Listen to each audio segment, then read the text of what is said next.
Just 2 nights ago, the Gulls won in walk-off fashion, defeating Mystic 7-6 for their first home win of the season, and they look to carry that momentum into tonight as another home game awaits against Martha's Vineyard. Welcome into beautiful Cardines Field in Newport, Rhode Island. I'm Sam Reese. We have a whole lot of interviews coming up on the Newport Gulls pregame show here on the Newport Gulls Broadcast Network, as it's another Coastal Division showdown as the Newport Gulls welcome in the Martha's Vineyard Sharks. First pitch coming up later at 6:30 over on ESPN+, but stay tuned because we've got the Gulls pregame show coming up next.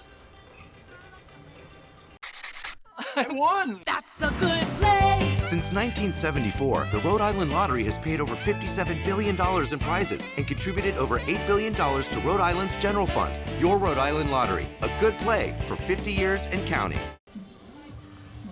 Welcome back to beautiful Cardines Field. This is the Newport Gulls pregame show. I'm Riley. Alongside me here is Ty Stark. Ty, a phenomenal performance. 2 solid innings. Still a perfect ERA after that performance on Monday. Thank you.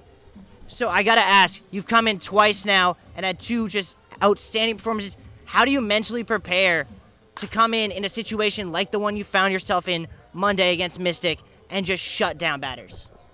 You just really got to try to stay calm, don't let the moment get too big. You got a lot of fans out here, a lot of people getting loud, so just really stay calm and trust your stuff. That's what I try to do before games.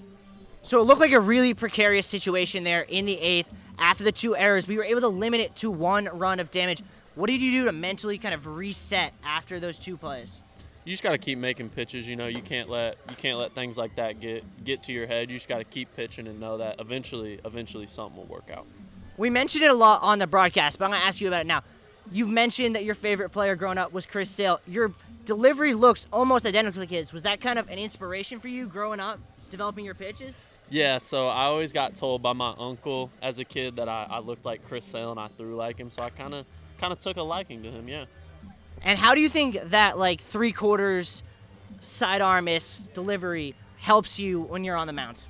I think it makes it really hard for batters to pick up on the pitches, see the spin, just from what I've heard from hitters. So I think it just makes it really, really hard for them to pick up what they're about to try to hit. All right, thanks, Ty. Thank all of you. We'll be right back on the Gulls pregame show as it rolls on.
And welcome back into the Gulls pregame show. I'm Sam Reese, now joined by Luke Orban of St. John's. Now, for those that don't know, Luke, just a week and a half ago, you were playing in the NCAA tournament for St. John's. You then arrived to Newport a few days ago, make your first start at Cardines on Monday. And what do? You hit a home run. Can you just take me through what this last week and a half has been, from finishing up your collegiate season to coming here to Newport and shining on Monday night? The college season was really good for us. We had a way better year than we had the last 2 years, really what our coaches expected of us. We made it pretty far, just came up short in the regional. So a great group of guys, great team this year. Happy to see what we could do next year. Coming here has been awesome. It's been a great time so far. The host family's great. Guys are great on the team. First home game was awesome. The fans are really into it. It was definitely a great experience, and hitting the home run the first game was pretty awesome too. Yeah, to see everybody's reaction in the stands and all the kids asking for autographs after it. It was pretty cool. It was awesome. Right. Did you get any downtime, just a few days at home or anything like that? Yeah. I spent a couple days at home, just kind of hung out. I packed my stuff up. Hung out with some of my friends and family before I left. and then tried to get up here as soon as possible once my dad was able to bring me. And then now had some downtime here yesterday. I was playing pickleball and basketball all day with my my buddy Harrison Plum, who's actually the bat boy today. So that was awesome time too. Yeah. There we go. And now here in Newport, just getting to know your teammates quickly and having that effective performance on Monday night, do you feel like that was kind of a carryover from the great spring season you had with St. John's here to Newport? Yeah, for sure. I definitely felt more comfortable in the box closer to the end of the season, which definitely carried over into the first game of summer ball here. So I hope to keep that rolling, and hopefully the boys stay hot. Yeah, that's the goal tonight for the Gulls. Thanks so much for the time. Luke, that's Luke Orban. You'll see him throughout the summer here at Cardines. The Gulls pregame show rolls on after a quick break. Stick around. Welcome back into the Gulls pregame show here on the Newport Gulls Broadcast Network. I'm Sam Reese, now joined by Jake Burley, a third-year Gull here in Newport. And Jake, I first got to ask about Monday night, where you had a couple of hits really effective at the plate, and you really started that rally in the ninth with that double. Take me through that. Yeah, you know, I was telling some of the guys before I got out there, like if the leadoff hitter gets on in the bottom of the ninth, like you usually end up scoring. So I just wanted to go up there, find a way to get on, you know, get a good pitch to swing at. So yeah, it was awesome. You know, it was a great way to end the night.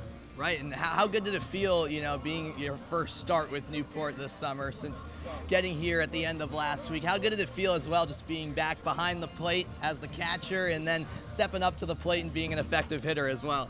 You know, it was just great to get back out here and play at Cardines. You know, I was telling Chuck before the game, like, we're gonna go get a win. You know, we got Mar on the mound, so it was just it was good to get out here, get out in front of the fans, and get a W.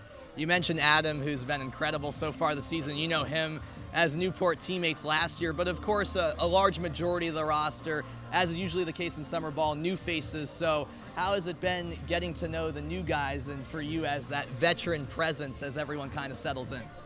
You know, these guys do a really good job to make sure they get guys, you know, that are high character guys. Yep. So the team usually meshes incredibly well right away. You know, every Gulls team, every really baseball team I've ever been on, honestly, the guys get along so well. So that's been a piece of cake so far. Everyone's coming together well. All right, thanks so much for the time, Jake. That's Jake Burley. We have more coming your way next on the Gulls pregame show, so don't go anywhere. Awesome. Thanks for the time. Riley Daniel back here on the Gulls pregame show, joined by Gulls pitching coach Kevin Long. Kevin, we've seen some really phenomenal starting performances. Can you talk a little bit about Adam Marr's performance on Monday night? Adam Marr is a three-dimensional pitcher, big heart out there, very competitive, throws that changeup really well, and he gets the boys in the dugout real quick, and that's why they play hard for him. We've seen really a dominance from the starting pitchers on a strikeout kind of oriented approach. Is that something that you guys emphasize in the bullpen, in the dugout, going into games? Not really. You know, for the most part, except for Adam, the other guys have only pitched one time. You know, and Adam pitched 6 innings last time out through 99 pitches. The other starting pitchers, though, 4 or 5 innings, tried to keep their pitch count down. You know, they were fortunate enough to get those strikeouts, but they're just trying to get, you know, outs as quick as they can. All right, let's talk about going through the rotation a second time. Cade Shotwell on the mound tonight. What can we expect from Cade building off that performance in the home opener against Vermont? I expect Shotwell to throw a lot of strikes, keep the ball low, hopefully get more outs on less pitches.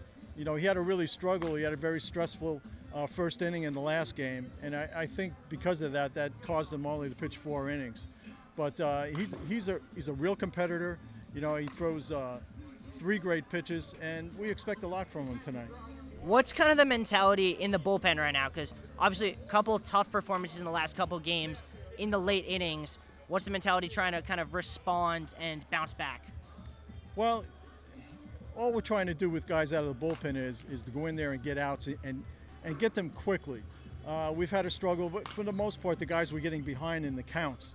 And when you get behind in the count late in the game, it's advantageous for the hitters, especially on the road, you know, and then the momentum shifts. It goes into the dugout and into the stands, and, you know, that's what we can't do. So all we need to do is pound the zone, keep the ball low. We'll get a lot of quick outs. That seems like a recipe for success. Before I let you go, got to ask you about Ty Stark's amazing start to the season. What have you thought of his first 2 outings? His first 2 outings were very dominant. You know, he pitches from the side, and I listened to your interview, and he does pitch like that guy a lot. Okay, and it's interesting. I saw him pitch in the Cape when he was a freshman, and Ty has a lot of similarity to him, a lot, because I've seen them both pitch. Well, if Kevin Long's saying there's similarity, there must be some truth to that. We're going to take a short break. The Gulls pregame show rolls on after this.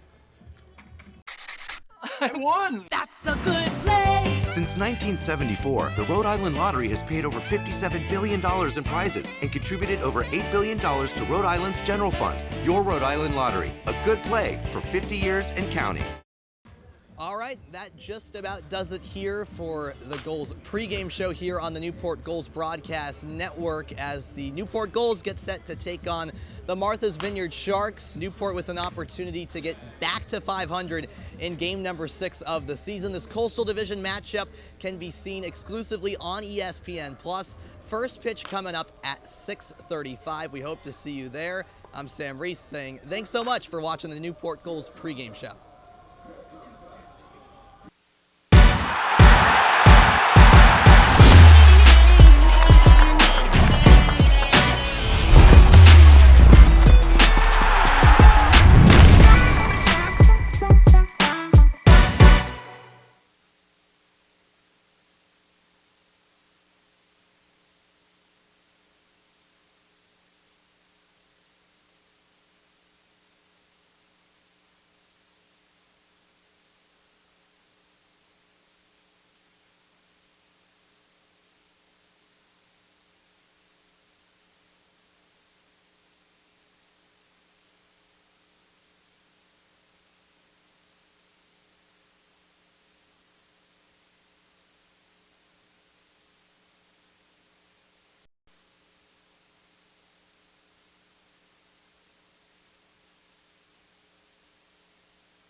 At the twilight's last gleam, whose broad stripes and bright stars through the perilous fight o'er the ramparts we watched were so gallantly streaming, and the rocket's red glare, the bombs bursting in air, gave proof through the night that our flag was still there. Oh, say does that star-spangled banner yet wave o'er the land of the free and the home of the brave? It's another gorgeous day in Newport, Rhode Island, as we're just about set for first pitch between the Newport Gulls and the Martha's Vineyard Sharks. I'm Sam Reese alongside Riley Daniel and Luke Burgess. We're going to step aside for a quick moment, but after the break, we have first pitch coming your way on ESPN+. You won't want to miss it.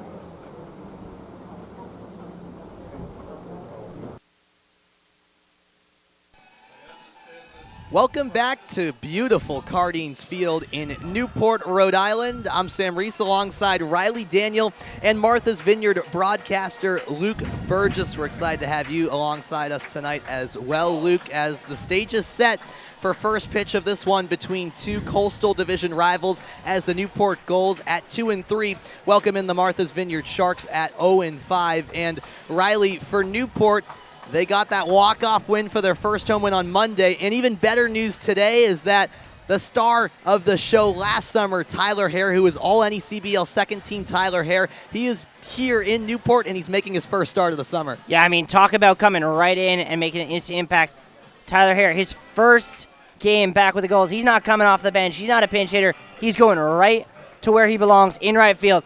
For those of you have to think back to last year and that NECBL Championship Series where Tyler had that huge hit in Game 2 of the Championship Series that ended up being decisive in powering the Gulls to their 7th Vincent Senior Trophy. So Hare back in town for a second summer after a great season this past spring at Wofford. We'll get more into that. But then on the other side for the Sharks, Luke, I mentioned the 0-5 record. Make no mistake about it, it's been a bit of a rough start to the season for a Martha's Vineyard team hungry for a win finally. Yeah, you look at the numbers so far this season, Sam, and they're certainly not pretty. You look at that ERA, 6.54 is last in the league, and then that opponent batting average as well at 286.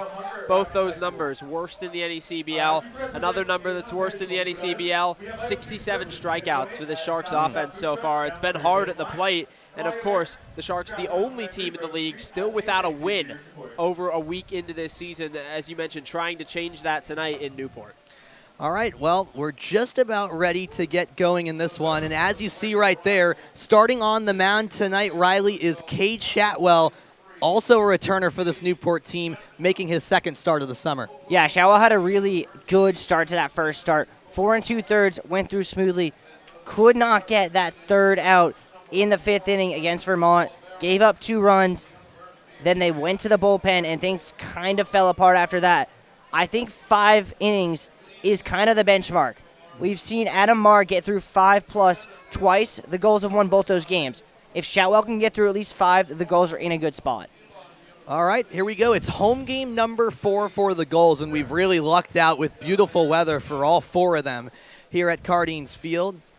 Overall, the 6th game of the season for Newport. And this first pitch swung on by Cole Mascolo, the leadoff hitter, and it's bobbled over near first base. Both Austin Fort and Murtha were in the area, and neither could make a play on it, and that's a infield. I guess it'll go down as a single for Mascolo. And Luke, how about you take us through that Martha's Vineyard lineup today? Sure, you got Mascolo leading off, who you just saw with the single. Matt Wolf making his debut, actually coming to the plate right now out of Vanderbilt, bats second. Will Lybrook bats third as a designated hitter. Reese Robinette is in the cleanup spot. Dimitri Diamant bats 5th. Michael Graziano bats 6th. AJ Goitia bats 7th. Cooper Holbrook is in the 8 hole. And JD Suarez rounds out the order, gets to the pitching in the bottom of this first inning. Yes, we'll also get to the rest of the defensive alignment for Newport in a moment as well. But for now, the focus on the number 2 hitter, Matt Wolf, who you mentioned making his debut for the Sharks. But before the first pitch comes to Wolf, Shatwell checking on the runner, Mascolo. He's got one eye over at first base where Mascolo has the lead. And we can take here a look as that one goes in for a strike at the starting lineup here for the Gulls. Coming across the outfield, it'll be Stevens in left field, Nico Brini in center, and Tyler Hare in right. And then in the infield, going across the diamond, it'll be Garrett Staten at third, Orban at short. Second base there for the Gulls tonight. My apologies. Yeah, Brock Murtha over at second base. And then Matthew Austin-Fort at first. Yep. Behind the plate will be Brock Murtha's Naval Academy teammate in Mac McCommons. And, of course, Cade Shatwell on the mound. So 0-2 to Matt Wolf. Vanderbilt teammates with Matt Austin-Fort, who's starting for Newport tonight. Shatwell takes a deep breath, winds, deals. It's blooped in the air, shallow left field, and that bounces in front of Nolan Stevens. Back-to-back singles for the Sharks, and this is just what a struggling Martha's Vineyard offense needed to start things off at Cardines, Luke. Yeah, we mentioned the strikeouts a little bit earlier, Sam, but it's a team that has had offensive spurts at times through the first week of the season, but in the same breath, it just hasn't been sustained. So really the real test comes right now, hitting with runners in scoring position. This team has left double-digit runners in scoring position in 3 games out of its 5 so far this season. So that's something that you want to see change on a night like tonight. You're playing in a ballpark with some different dimensions, a little bit unique, not anything like the Shark Tank where you're playing with pretty rounded and uniform dimensions. Right. And you want to take advantage of that. Use that unique outfield. It's only a week into the season. You don't know how familiar these Gulls players are with the field so far. make them pay and put some balls in gaps. There's a swing and a miss, and it's quickly 0-2 to Will Liebrook, tonight's designated hitter for the Sharks. And I think if you're the Gulls, and especially pitching coach Kevin Long, this is not what you want to see from Cade Chatwell. We talked to him pregame. He mentioned the first inning struggles Chatwell had in his first start. That one chopped foul, so the count stays put, Riley. If you remember, he only got out of that inning without giving up a run because they cut down a runner trying to steal home on a crazy play. Yes. But once again, first two batters on. We'll see if deja vu occurs in another hit to make it 3 hits in a row to start this one. Liebrook, check swing. Did he go? The first base umpire says he did. And so it was a little unorthodox, but a strikeout nonetheless. Chatwell will take that for the first out of the inning. Close call there. Liebrook has been one of the best hitters in this Martha's Vineyard lineup so far this season. Going into that at-bat, hitting .429. Has a double already, a home run as well, which actually came on opening night against Newport back at the Shark Tank. That's right. And he's just been a consistent hitter, a guy that you can rely on. And so has the cleanup hole guy as well, Reese Robinette. His splits are pretty interesting, Sam, because you look at it, hitting .400 so far. He's got a double, but in 10 at-bats, he's struck out 40% of the time. He just happens to hit the ball hard, or he's basically striking out. It's really been a two-outcome situation so far this season for the Arkansas product. Right. Robinette coming off of a 2-for-2 performance last night, as that one misses. 1-1 the count. And Robinette, outside of opening day against Newport, has a hit in every game that he's played in. So a guy who's heating up. Trying to extend that streak tonight, and that might be a way to do it, although it is just foul. A hair right of the foul line. That was a line drive, and Robinette and the rest of the Sharks believe that was fair. And Robinette has got really good pull skills, and that one maybe looked like it kicked off of the bottom of the cinder block down that right field line where the foul line starts to meet that building just beyond the flagpole and the scoreboard. And, I mean, that's a close call. You almost have to – we get an announcement over the PA system here trying to clarify where exactly fair and foul territory is. And that's one of the things that you have to deal with as an opposing team who doesn't have that familiarity in this ballpark. You're not always going to know what's fair and what's foul. And when a building intersects with the foul line, that's one of those unique situations that comes up. Yeah, I'm not sure you see that really anywhere else, as this is popped high in the air. And this time it's a clear foul ball out into the stands down the third base line. And going on what you said, Luke, I mean, Tyler Hare's been here before. He's played a whole season here. He was still chasing after that ball, thinking it was fair. It doesn't matter how long you've been at Cardines. Right. This field has surprises, has ground rules that you just simply cannot keep track of.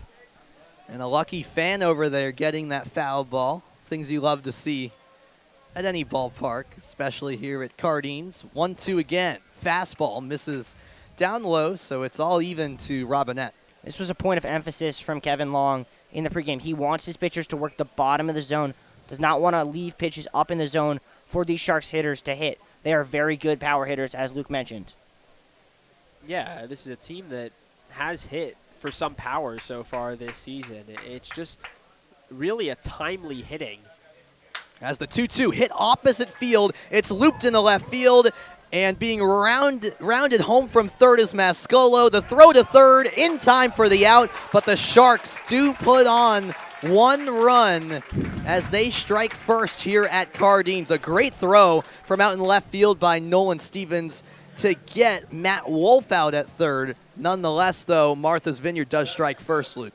Yeah, it's big to get that first inning run. The Sharks have really struggled in the first 3 innings of ball games so far this year, and it hurts to get that out at third base, but a close play. I think it's the right call to send Wolf around, and he's obviously disappointed. You see him kind of hang his head, and, of course, no replay review. But I'm going to have to disagree with you, Luke. Just the way they're hitting right now off of Shoutwell, this felt until that out like it could have been a big inning, and I don't think you want to risk that on the base paths. It's a fair argument. I think you still try to play aggressive. It's a team that needs to take advantage when it has opportunities to score runs. And certainly hitting with runners in scoring position has been a huge challenge for this team so far this year. So the Sharks up 1-0. Here's Dimitri Diamant. The Gulls did get that important second out with a great throw from Stevens to Staten. Swing and a miss. And Shatwell settles in. 2 strikeouts in the inning for him, but the Gulls do allow a run. It's 1-0 Sharks after a half inning. Back for more in a moment.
We're back here at Cardines Field in beautiful Newport, Rhode Island. I'm Sam Reese alongside Riley Daniel and Luke Burgess. It's a 1-0 lead for the Sharks early on. And Luke, I kind of mentioned it, but that's exactly the start Martha's Vineyard really needed after a slow start to the season, losing their first 5 games. I think you can't get complacent, though. You watch this team night in and night out, and it's not necessarily a team that struggled to score runs in the early going of ball games, but you have to keep piling on. I know, Riley, you were kind of mentioning how you want that big inning early on if you're the Sharks, because you need to give your pitchers some run support, and quite frankly, it's because that ERA as a team is not looking good. Over 6.5, as we mentioned when we first came on air tonight.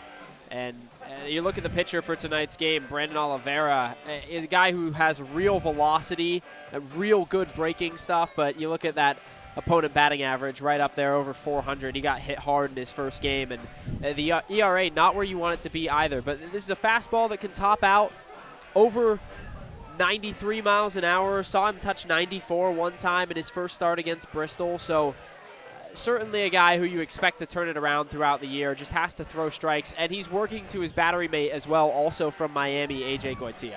That's a big, big factor to have a catcher you're comfortable with. And I'm interested to hear your thoughts, Luke. I mean, obviously, I've talked with Sam about it, and the idea that you can't really take too much credence into the stats you see at this point.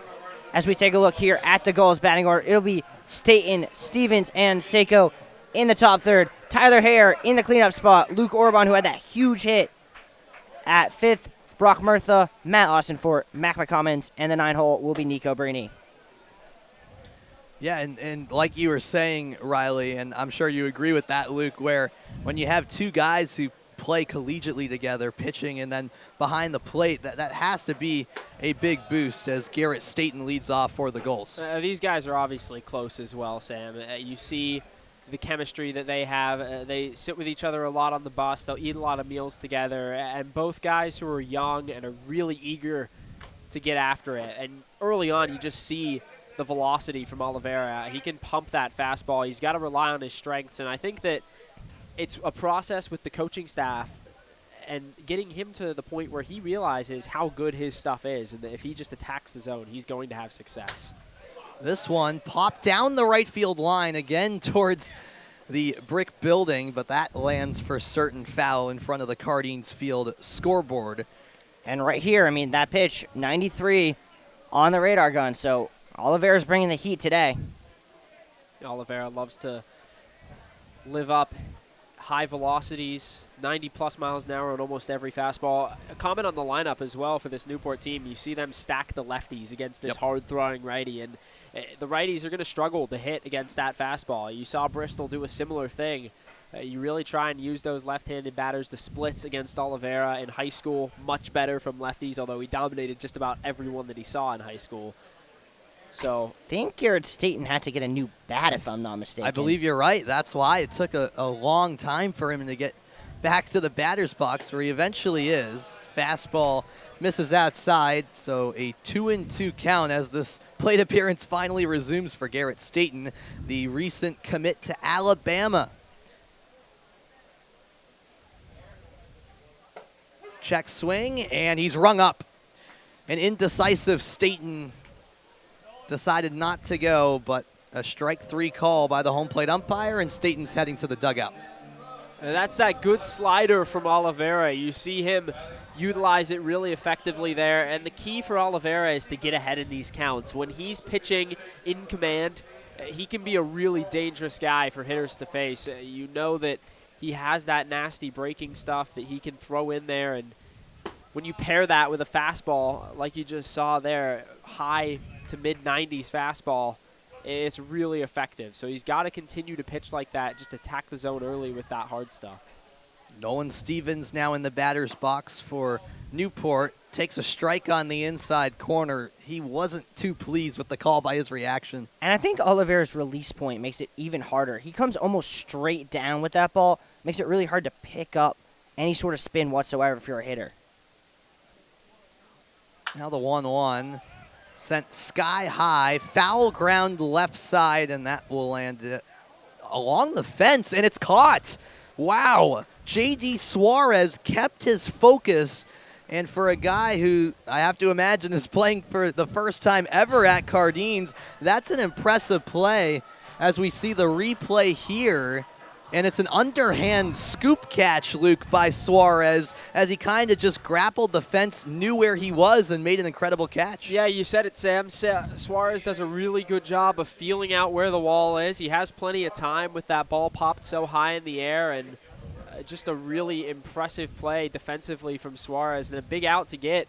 You set down a batter in Stevens who hasn't had too many plate appearances this year, but hitting it at the top of this dangerous offensive lineup.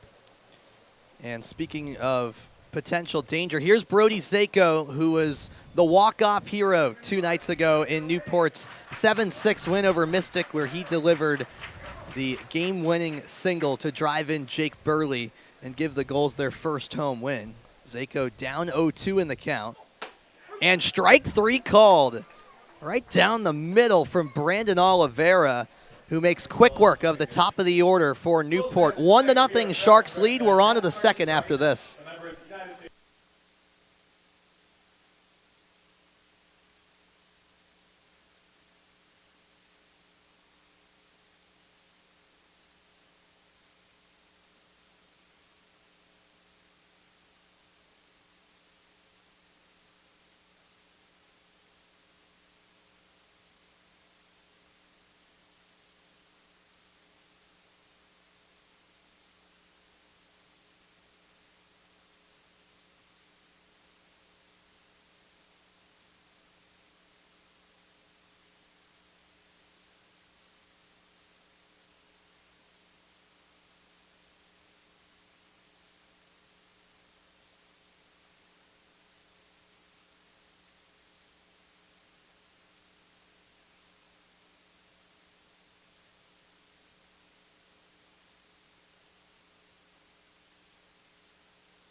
Back in Newport, early stages of this game, as we welcome you back into Cardines Field, and the crowd salutes all of those who have served our great country. We appreciate all of those who put their life on the line. And look at that, we got in the outfield, out in left field, one of the houses in the backyard. They're having a nice gathering, nice dinner while watching a baseball game as well. Riley, that's got to be the coolest thing. Oh, my God. I can't even imagine. I mean, you get to watch every single Gulls game, and you don't even have to pay admission. Like, don't even have to leave your yard. Though you do. You might want to wear a helmet out there. True. The way some of these hitters are pulling the ball.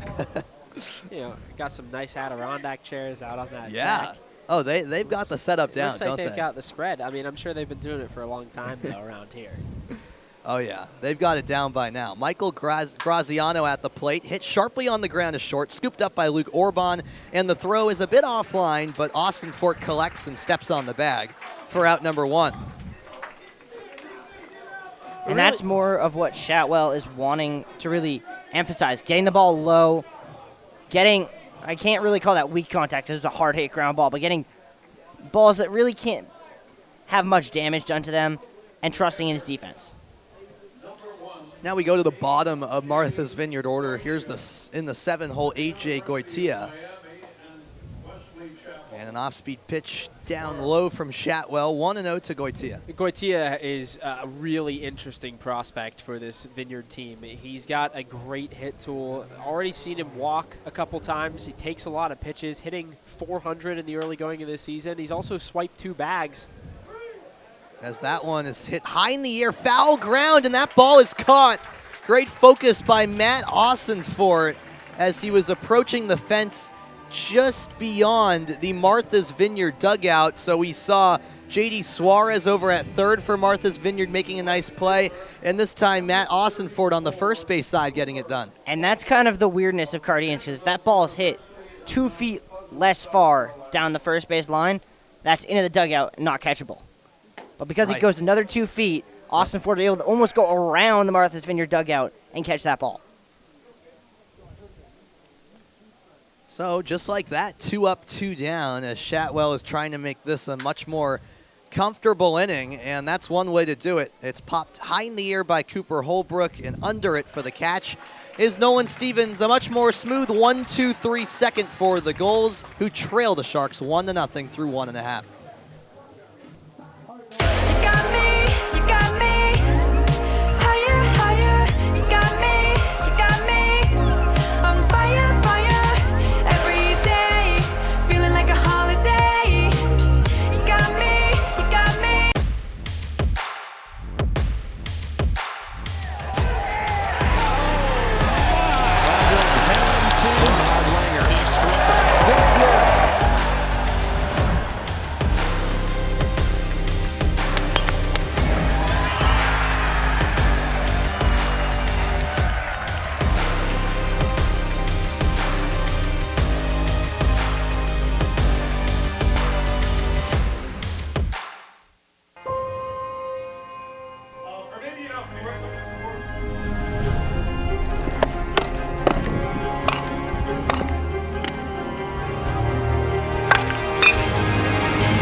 We are back in Newport on to the bottom of the second with the Sharks leading 1-0. And Luke, we didn't quite get around. There just wasn't a great time to get around to the defensive alignment for the Sharks tonight. So why don't you take us through how Martha's Vineyard is setting up defensively? Well, Sam, Oliveira was so efficient in that first inning. We'll take a look. In the outfield from left to right, Graziano, Cole Mascolo, Cooper Holbrook out in right field. Then on the infield from left to right as well, you've got J.D. Suarez, Dimitri Diamant, Matt Wolf, and Reese Robinette at first. And then the battery, Brandon Oliveira and A.J. Goitia. We already mentioned them, the 2 Miami products. Right, and to lead off this inning for Newport, batting cleanup tonight, Tyler Hare, the returner for Newport, who is making his debut of the 2024 season tonight. The Atlanta native just arrived to Newport, and he is trying to make some noise in his first game of his second summer with the Gulls, as that's looped foul out of play to the left side. Sam, this is a really big inning for Brandon Oliveira because he only went 2 innings in his first start with the Sharks, and he's trying to get over that hump, just get through 2 innings cleanly. He had a really quick, efficient first inning, and I think that if you can string 2 of those together as a pitcher, it really gives you that confidence that that wasn't a fluke inning. You can go out there, toss up some zeros, and consistently lead your guys through a game. The Sharks have really struggled to get guys going more than the requisite 5 innings for a win. You've really only seen Brian Young do it so far, back on opening day against Newport. Apart from that, you've seen guys yanked. Swing and a miss as Oliveira mixed it up, and Tyler Hare didn't see that one coming. Hare, who led the NECBL with 10 home runs last summer. He led the Gulls, or was at least top 2 in every single offensive category you can think of, and was an all-NECBL second-team selection after playing 36 games for Newport last year. The miss with Oliveira is really big there, too. You see him go to that hard fastball. See what he comes with here. And There it is, swing and a miss on the inside part of the plate. So Hare down swinging, Riley, in his first plate appearance this summer. Yeah, I mean, it's unfortunate for him, but just an amazing put-away pitch from Oliveira. I mean, there's just no way you can handle that pitch. The way it drops just all of a sudden, almost 2 feet of vertical movement. Not easy to go against, and now it's Luke Orban at the plate. And as Luke was saying earlier, the way, or as both of you guys mentioned, the way the lineup is stacked up, Orban batting fifth, and he's the fifth left-handed batter as he skies this one out to deep center field, but right before the fence, it's caught by Cole Mascolo. We saw Orban hit a home run in that general area on Monday night in his first start for the Gulls, so we know he's capable and has that power, Riley. Yeah, and I think this becomes a pivotal at-bat for the Gulls already in the second inning because Oliveira's starting to feel in the zone right now. And if there's anyone who can stem that tide, it's Brock Murtha. And here he is. 368 batting average so far for Newport, which leads the team. 7 hits, couple of doubles, 3 RBI. Really just carrying over an excellent season at Navy this past spring where he led the team with a 345 batting average. The 1-0, cut on and missed. Hard to say if it was just some first day at the office jitters for Oliveira or if it was maybe just a little bit of an adjustment back into pitching. Didn't pitch much at Miami in his freshman season, but he just looks so much more composed on the mound right now, Sam, and making some really good pitches at the right times. His selection as well stands out to me. You saw in that at-bat to start the inning against Hare, he went to that high fastball 2-2, and then after it's taken for a ball, to make it 2-2, I should say, he comes back inside with that slider. That's just that composure that he lacked in that first game. Here's the 2-1, off speed and deflected off the mask of Goitia, who shakes that one off no problem after Murtha got a piece. Another 2-strike count here. He just went to the soft stuff. I think you try and run it up in on the hands with the hard fastball. You know he can get 94 up in the zone. Just try it out. Will Oliveira bring the heat? That's the question. 2-2 offering. He does, and it's just outside. Close call, but he did go with that speed that you mentioned, Luke. We go back to the composure as well. He looks so composed in that situation. And 2-2 in his first start against Bristol, he wasn't making that pitch. Now the full count. Pitch with 2 outs and nobody on. Popped out to left center field, giving chases Graziano and Mascolo, but Mascolo makes the catch, shifting over from center, and it's another 1-2-3 inning for Brandon Oliveira on the mound. The Sharks lead 1-0 through 2 innings of play.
Welcome back to Newport. There's a lot of cool places you can watch a game. We mentioned the backyard of some of those houses beyond the fence in the outfield. And then how about the deck out there down the first baseline, Riley, where you can enjoy a game. There's also a deck from the clubhouse above that, so a ton of options where you can get great perspectives. I still got to go with the original, the OG, the firehouse roof. Yes, yes. And we're going to keep an eye on that behind us because the other night there were some firefighters up on the roof setting some chairs down and watching a couple of innings. I agree with you, Riley. That is the spot as strike one is dealt to the number 9 hitter in Martha's Vineyard's lineup, J.D. Suarez. If you want to know how rare it's been for Martha's Vineyard pitchers to have success so far this season, that is the first back-to-back 1-2-3 innings for a Martha's Vineyard pitcher since opening day against Newport when Brian Young did it in the opening 2 innings of the game. Wow. Well, off to the right start are the Sharks, especially defensively, as it's an 0-2 count to Suarez. Shotwell did settle in himself last inning with a 1-2-3 frame after allowing a run in that first inning. And he misses down low. Yeah, real good take there from Suarez. That one looked like it was going to hit the zone for a while and then had a late drop.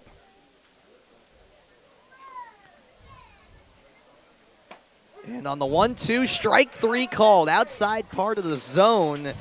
And Suarez decided not to bite. There's the first out, Luke. Trying to protect in that situation, Suarez opts not to swing, and I think you've just got to give that pitch a chance. Suarez, 6 strikeouts now and under 10 at-bats, and that's been a struggle for him so far. Been a huge part of those league-leading 69 strikeouts, as we mentioned. Oh, I mean, we were talking about composure, right, Luke, with Oliveira, and that's the same idea there from Shotwell. That first breaking ball in the dirt was to set up the second one that hung a little bit further and caught the edge of the zone. 0-1. It's back to the top of the order for Newport with Cole Mascolo. And remember, Mascolo and Wolf, the 1-2 hitters, got the rally going in the first with back-to-back singles. And Shotwell's off-speed stuff is consistently finding the zone these last couple of innings, as it's now 0-2. Shotwell also a returner for Newport after pitching for the Gulls last summer, and Mascolo went chasing after that one, and the throw on the money from McCommons to Austin Ford at first to officially retire Mascolo, 2 up, 2 down, and Shotwell has retired now 6 straight batters. 6 straight batters retired, and now that's 4 strikeouts through 2 2/3 for Cade Shotwell. Interested to see what Matt Wolf does in this second at-bat, Sam. A guy who just had his first at-bat as a Shark about 25 minutes ago. Yeah. And he's trying to string something together. I think no one would be opposed in that Sharks dugout to someone really getting hot and taking this offense on its back, because there just hasn't been that guy so far this season. You've seen flashes of it from plenty of guys. Shotwell goes to the fastball, but missed inside. Good decision by Wolf to hold back there. Wolf's a guy that, out of Vanderbilt, a teammate of Cooper Holbrook, who's batting 8th for the Sharks, hasn't really played a whole lot at Vanderbilt, so you don't really know exactly what you're getting. And it's interesting to see how he takes these first few at-bats, because a lot of these guys haven't seen game action in months. So to get back in there, there's no substitute for it. You've got to see a few pitches, and sometimes you can start off hot and it gets you going the right way with your momentum. Shotwell wanted that one. Yeah, he did. He did. He went away from the fastball that time, and that was a borderline pitch that didn't go his way. It's a dangerous pitch, because if Wolf's sitting on that one's headed to those people sitting on the patio. And he goes back to the fastball down Broadway for strike 2. That evens things up. But to Luke's point, there are several players who, as it's now a full count, I should say, there are several guys who are trying to get back into the groove of things, as this is popped high up in the air. Shifting over is Tyler Hare, and the right fielder makes the play for out number 3. Another 1-2-3 inning for Cade Shotwell on the mound. It's the Sharks with a 1-0 lead through 2.5. In the Eisenberg School of Management, we really value experiential learning. By the end of their time here, the students have a portfolio that they can go out with and say, here's what I've done. Here's the clients that I've already worked for. Our alumni are in constant engagement with our program, providing career guidance, insights, So all of our students are able to take advantage of an unparalleled alumni network before and after they graduate. Your involvement with the school doesn't end when you graduate. We have a lot of UMass Amherst alums at Gillette Stadium. We know the type of employee we're going to get when we hire someone who's graduated from this program.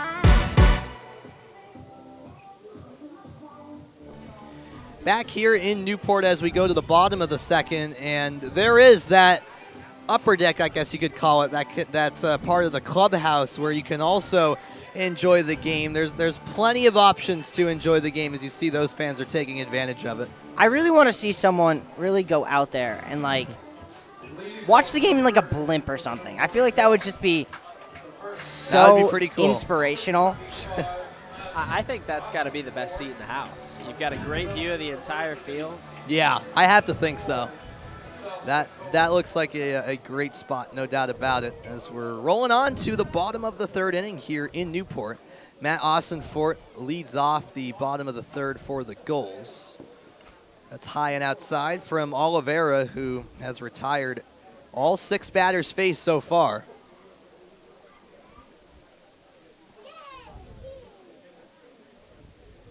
Here comes the 1-0 and a righty on lefty matchup. Swing and a miss, and that evens things up. So Austin-Fort, another left-handed batter. So 6 of the first 7 batters, if I'm not mistaken, in this Newport lineup are lefties. Yeah, I mean, it's a strategy. It's a bold one. But if it doesn't work, it leaves you really exposed on the back end if they were to bring in a lefty in, say, the 6th or 7th inning. And Nico Brini, the number 9 hitter, also a left-handed hitter. So he'll be up soon. So 7 of the 9 players in tonight's lineup are left-handed batters. Definitely a strategy that it'll be interesting to see how it plays out tonight, as it's a 2-2 count. See what Oliveira comes with here. I think you go back to that heat. It's been so effective for him tonight. He got him. Swing and a miss from Matt Austin-Fort, and Oliveira just continues to cruise, Luke. Yeah, Oliveira looks so comfortable on the mound right now, Sam. It's just a different player than what fans saw in that opening game back at the Shark Tank against Bristol. He seemed nervous in that game. I think you could kind of see it in the way that he was pitching. And whatever it is, maybe a week to settle in with this team, but just so much more comfortable and really letting the stuff do the work for him. He's pitching like he's not afraid to make his defense work as well. And I think as a defender, you love that. A lot of times, maybe as a fan, you think that the defense wants to get involved as little as possible. But these guys love to be in the game. They want to make plays. It helps them out. And now you see Oliveira get ahead, another 0-2 count, and he's just in command right now.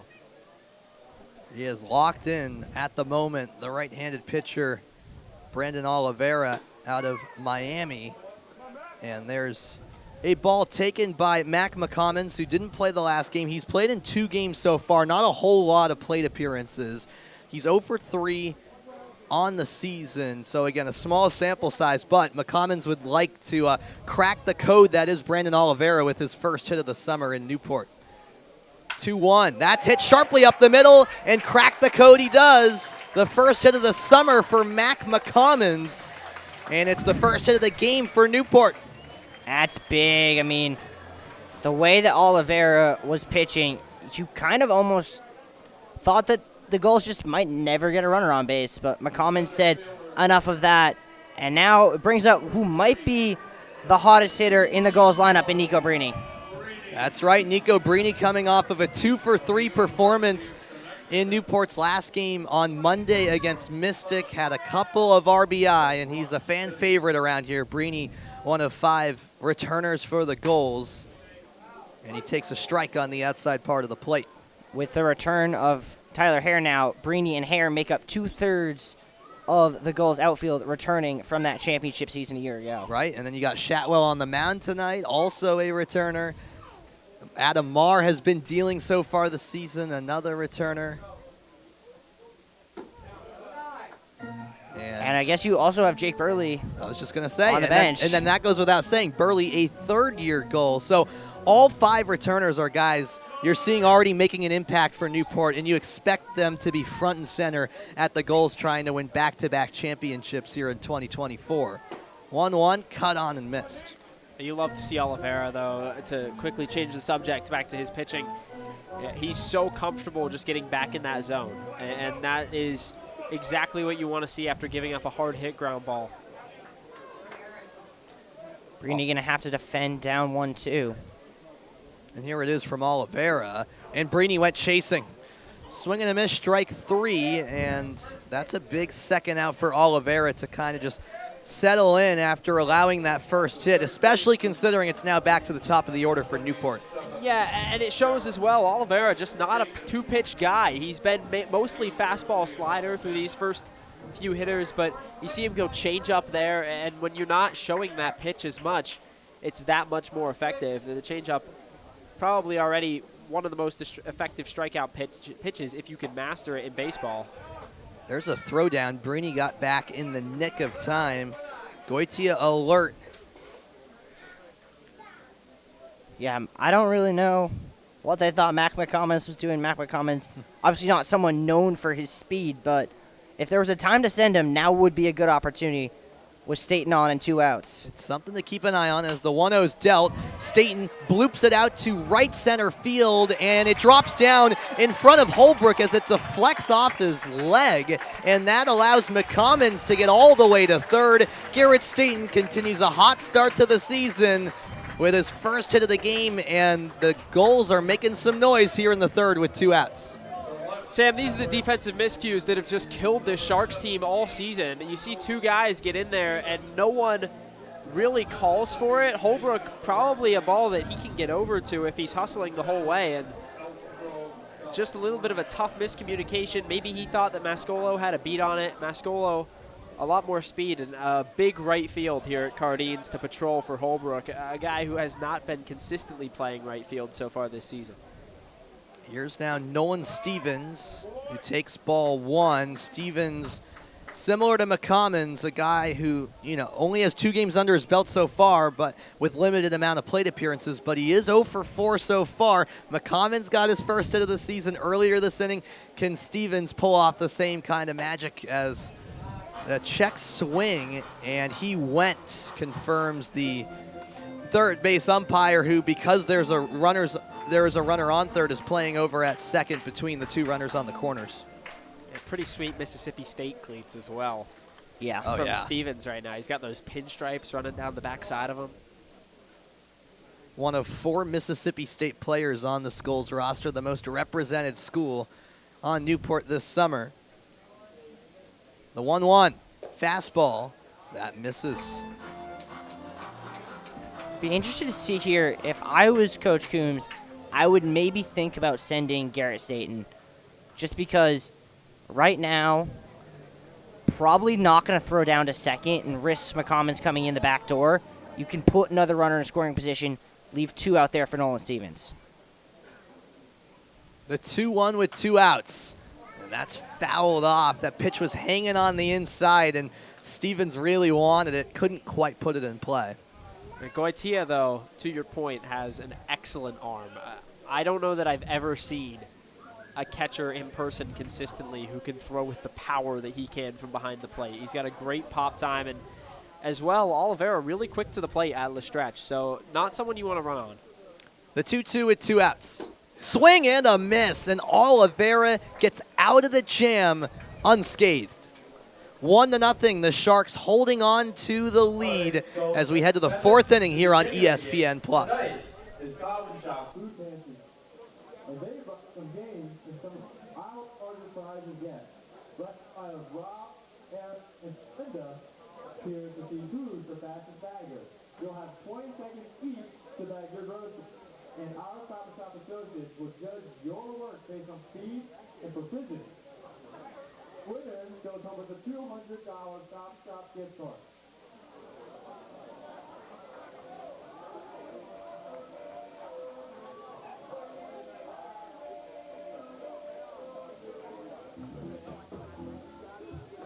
Alrighty, contestants, are you ready? Ready, set, go!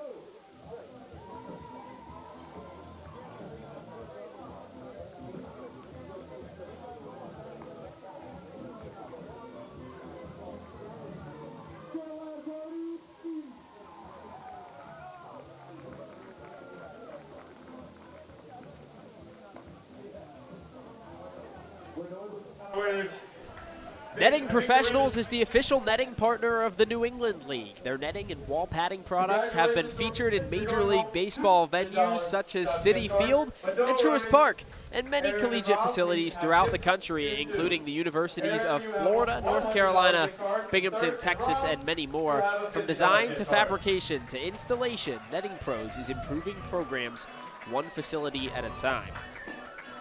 Shatwell set to face the 3, 4, 5 hitters in the Martha's Vineyard lineup. Will Lybrook, Reese Robinette, and Dimitri Diamant. 3 guys who have hit pretty well so far this season for the Sharks. So certainly trying to take advantage after the Sharks scored that run in the top of the first.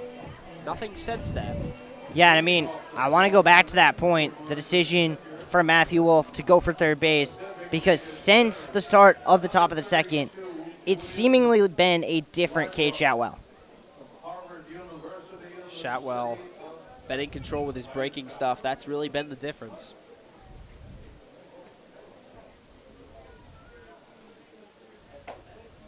And a strike to start Lybrook from the right-hander.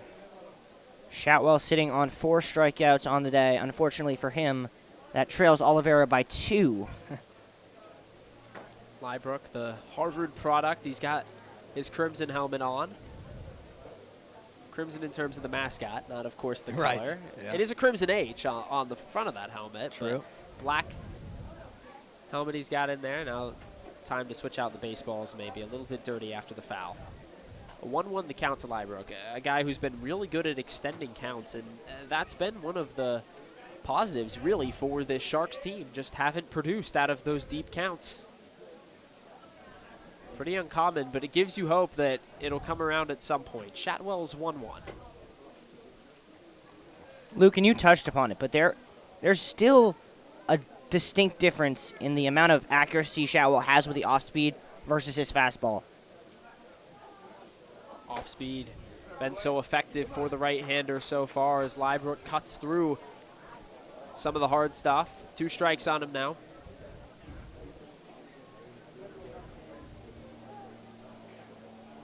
2-2 pitch is through the zone, called strike 3. So Lybrook goes down on K's for the second time.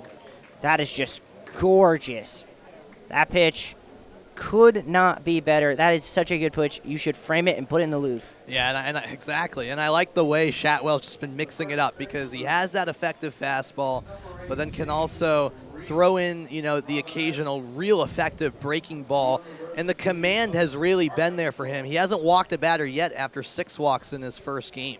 Yeah, it really exemplifies exactly what you were talking about, Riley, of using that breaking stuff so effectively. The fastball, not nearly as important to be in command of if you're throwing it hard and then have the breaking stuff to play off of. Reese Robinette singled his first time around, lefty from Arkansas.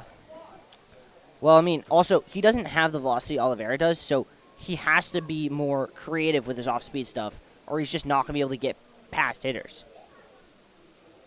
2 balls, no strikes, and that one called for a strike. Looked just a bit up and in, but Robinette has no issue with it. Wasn't his pitch anyway. 2-1.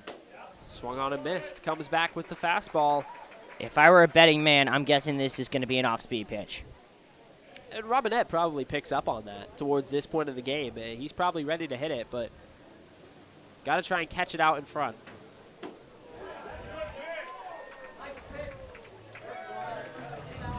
They say he went around.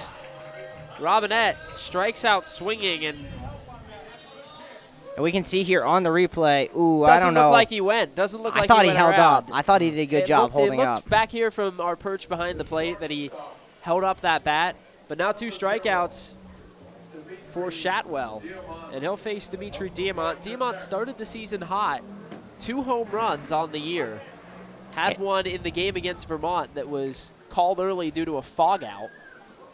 Don't know if I've ever heard that sentence before.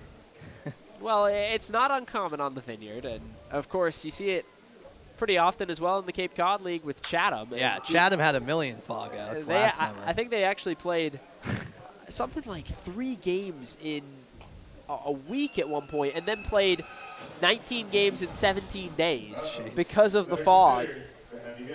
Luckily, fog isn't an issue here at Cardines typically. Still close to the Atlantic Ocean, but true. Yeah, not as much of an issue. 2 strikes on Diamant, who's trying to bounce back after a first-inning strikeout. He bounces one back to the pitcher. Shatwell easily flips on to first and ends the inning, so the Sharks go down in order. Up 1-0 on the NECBL network on ESPN+. I would like to invite you to please join me in wishing Scott and Amy a very happy first anniversary.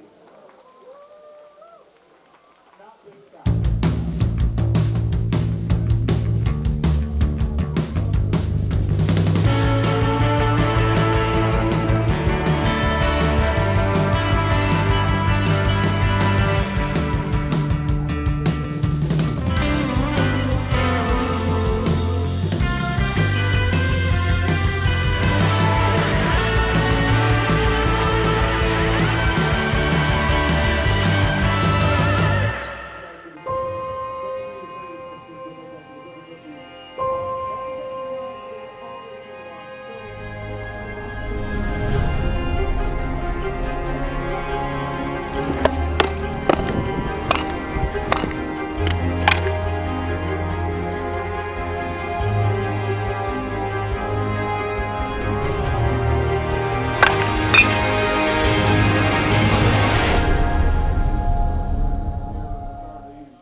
Six strikeouts so far for Brendan Oliveira through 3 innings. He's been good. And how about some free ice cream sandwiches? Sounds great to Sounds me, like a Luke. good deal. Maybe we can get some up here in the booth. That'd be nice. I mean, I would not complain. I mean, I don't think anyone can be complaining about the absolute display of pitching performances we are seeing on both sides.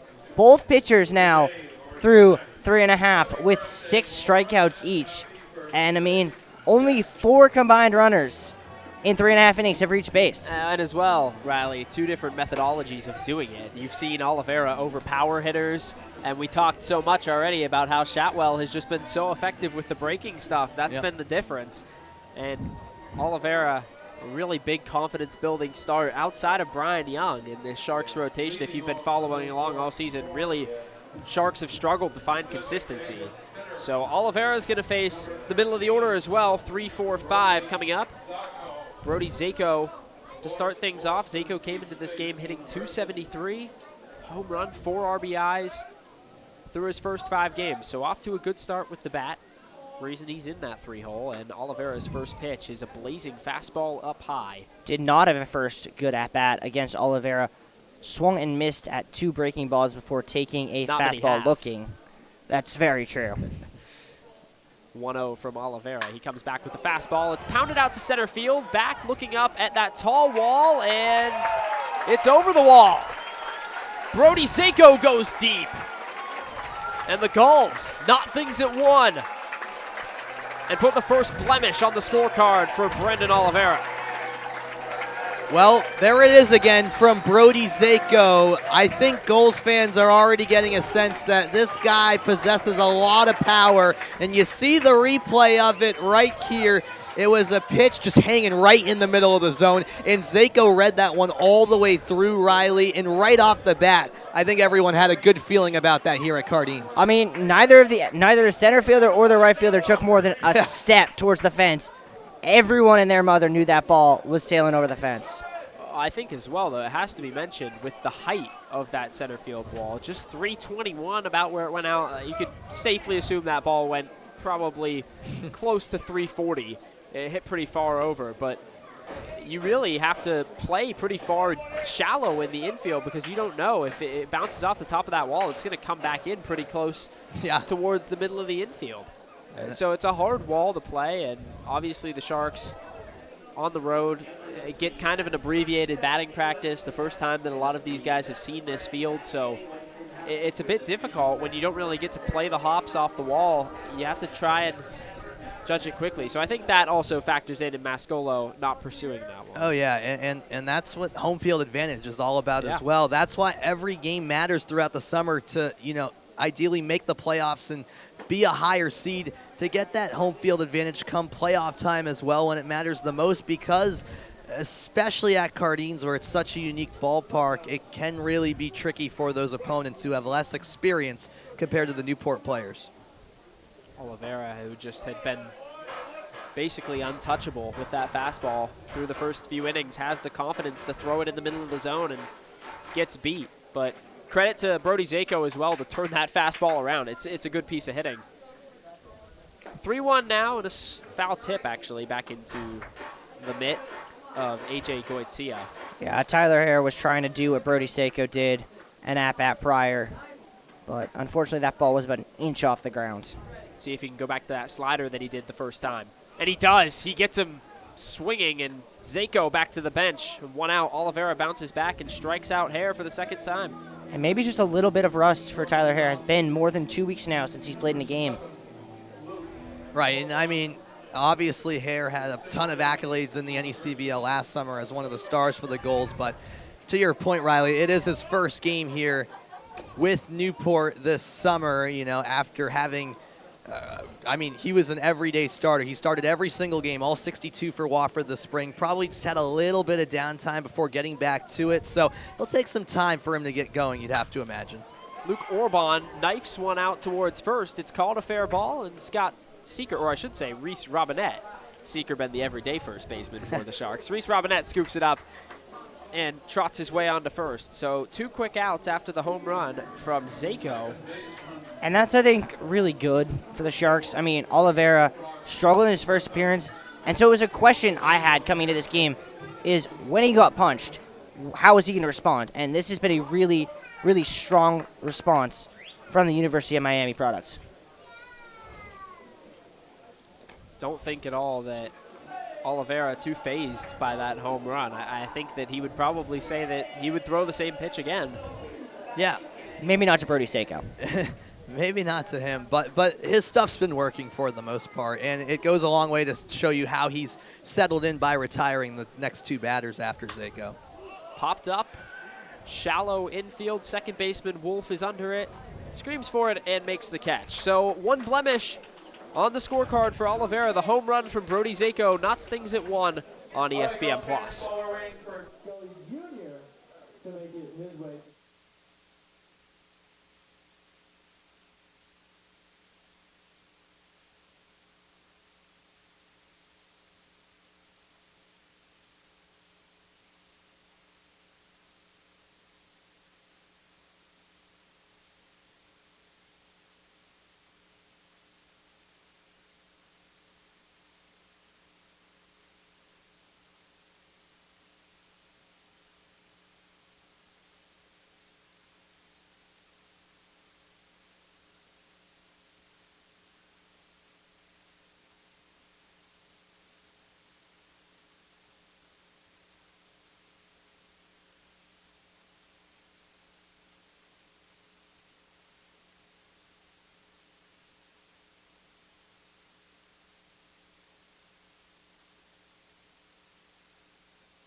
Zephyr is the official on-field cap of the NECBL, also known as the Z-Hats. Zephyr is the authentic college hat with over 800 colleges and channels that same energy and creativity into building custom hats of all types for pro sports teams, clothing brands, and companies everywhere. Make sure you pick up your Newport Gulls official on-field cap today.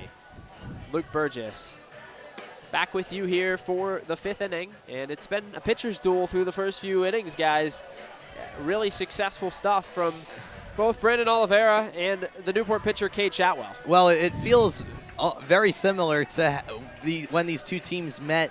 What was it, 8 days ago on the Vineyard, where it was similarly a pitcher's duel. But we did see in that game, a Garrett Staton 2-run home run that proved to be a big moment in that game for Newport. And similarly tonight, Brody Zako goes yard for a solo shot, on this occasion to tie things up. But it has played out in a similar manner, Luke, where it's a fast-paced game. Both pitchers are dealing at the moment, and we'll see how long both of them can go before they have to go to the bullpen, and that could really change things around. And I think similar to opening day, right? You get the feeling that these teams have maybe 1-2 more chances left in this game to get runs across the plate. It might only take one more run to win this game.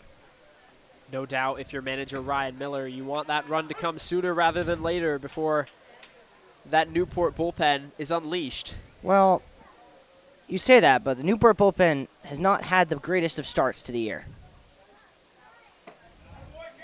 1-0 pitch, or 0-1 pitch rather, is called for a strike to Michael Graziano, grounded out to the shortstop, Orban, his first time around. That was a hard-hit ground ball to Orban. Shotwell working in an 0-2 count, bounces one out in front of the plate. It's blocked by McCommons. Shotwell looking for his 7th strikeout of the day, trying to once again tie Oliveira. Graziano, the Georgia Tech product, left fielder, swings and fouls one back. Right off that short backstop here at Cardines Field. Not a whole lot that the Vineyard and Cardines have in common. No. But certainly one of them is the short backstop. Yeah, that is true. That is very true. Still 1-2, all tied up, top of the 5th inning.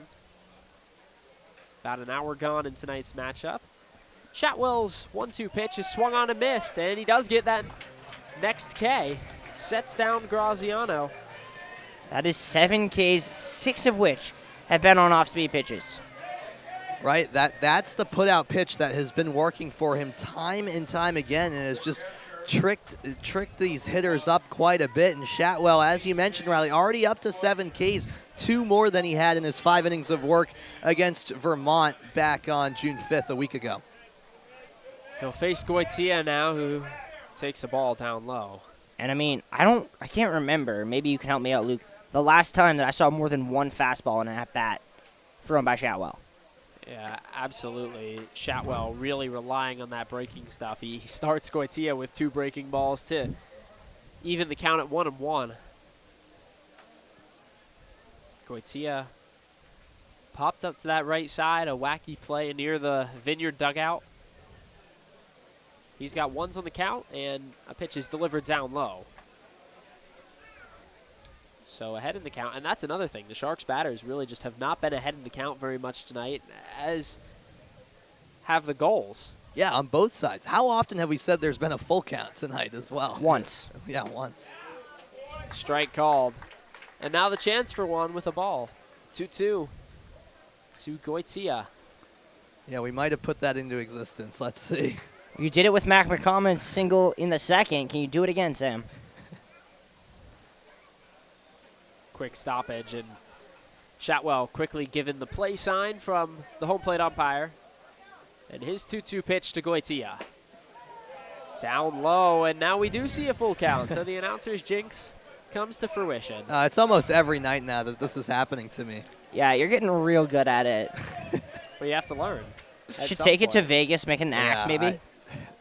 Maybe that's an option for me. You might be onto something.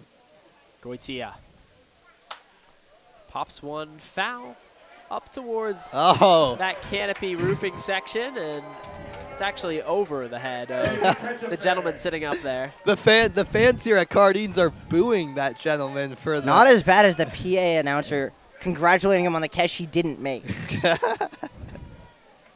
Yeah, it's so close. It's Payoff tough pitch barehanded. to Goitia one more time, and he chops it foul again down towards third base coach and manager Ryan Miller. This is now the longest at-bat we've seen tonight. This will be the 8th pitch of this at-bat. And Goitia works a bunch of walks. He did it when he's practiced at Miami. It's something that he talked to us about, and he's done it so far this season. Has 2 walks in limited at-bats. and working another 3-2 count. This is exactly how he does it. I mean, it's so consistent, what you've seen from him in such a small sample size. And you know it'll continue because he can make contact consistently. Shotwell shakes off a sign. Shotwell's 3-2. Swung on and bounced to the left side, scooped up by Orban at short. He tosses on to first, and it's a ground out for Goitia and 2 away in the road half of the 5th. Really interesting there.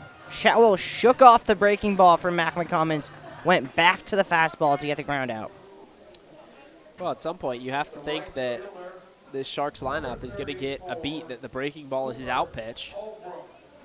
I think they know it. I just don't know if they can hit it right now. I think that's what it is at this stage of the game.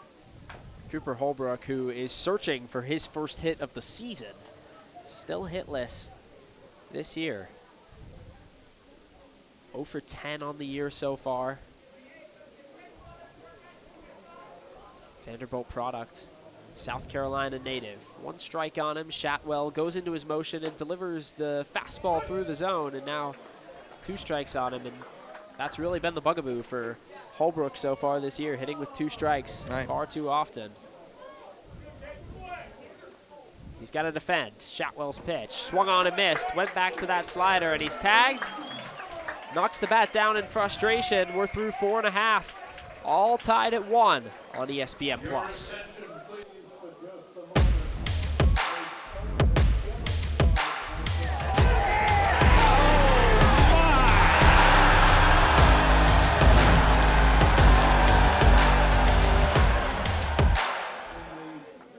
At the time, I was a firefighter in Little Compton, and I was teaching a lot of classes. And being up there at 330 pounds was somewhat hypocritical. South Coast Health was excellent in providing the tools and the opportunities. You're re-taught to eat after the surgery, and it was exciting to finally know that I was getting to where I wanted to be. Having kids, a 9-year-old son, it makes me feel really good that I'm in better shape to enjoy his childhood with him. I'm very happy, very happy.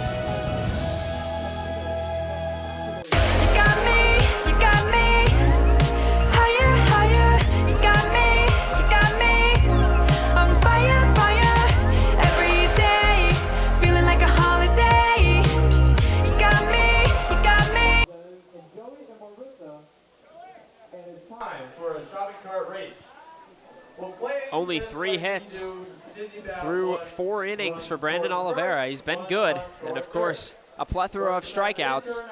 Trying to continue his work here, Sam. It's been that fastball that's been so effective for him. Right, and you talked about an inning or 2 ago how it's been a bit contrasting between 2 pitchers who have dominated for the most part. Shotwell, really that put-out pitch has been the breaking ball, but on the other side, for Oliveira, it's been that heat that he keeps going to, and finally Brody Zako for Newport took advantage of one of those pitches and solved the puzzle, but he's the only one that's been able to do it. So now as we head into the bottom of the 5th inning, I think Oliveira, it said a lot about him as well, the way he managed to settle in after that home run to lead off the inning for Zako and retire the next 3 batters. So there's no doubt in my mind that Oliveira, just like Shotwell, is still locked in to this point of the game, and the way he's going, as long as things don't go off the rails, which it doesn't seem like Oliveira is going to let that happen anytime soon, although you never know, he should be able to go at least another 2 innings and get and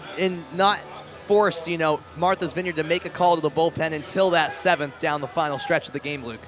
Bottom of the order coming to the plate for the 2nd time, and it's Austin Fort, McCommons, and Breeny. 1 hit combined from them in the first time around. Both teams sporting almost identical scorecards so far. 1 run on 3 hits through 4.5 for each side. Oliveira trying to bounce back after he allowed the lone run for the Gulls in the last inning, and he goes into his windup and delivers a fastball well out of the zone.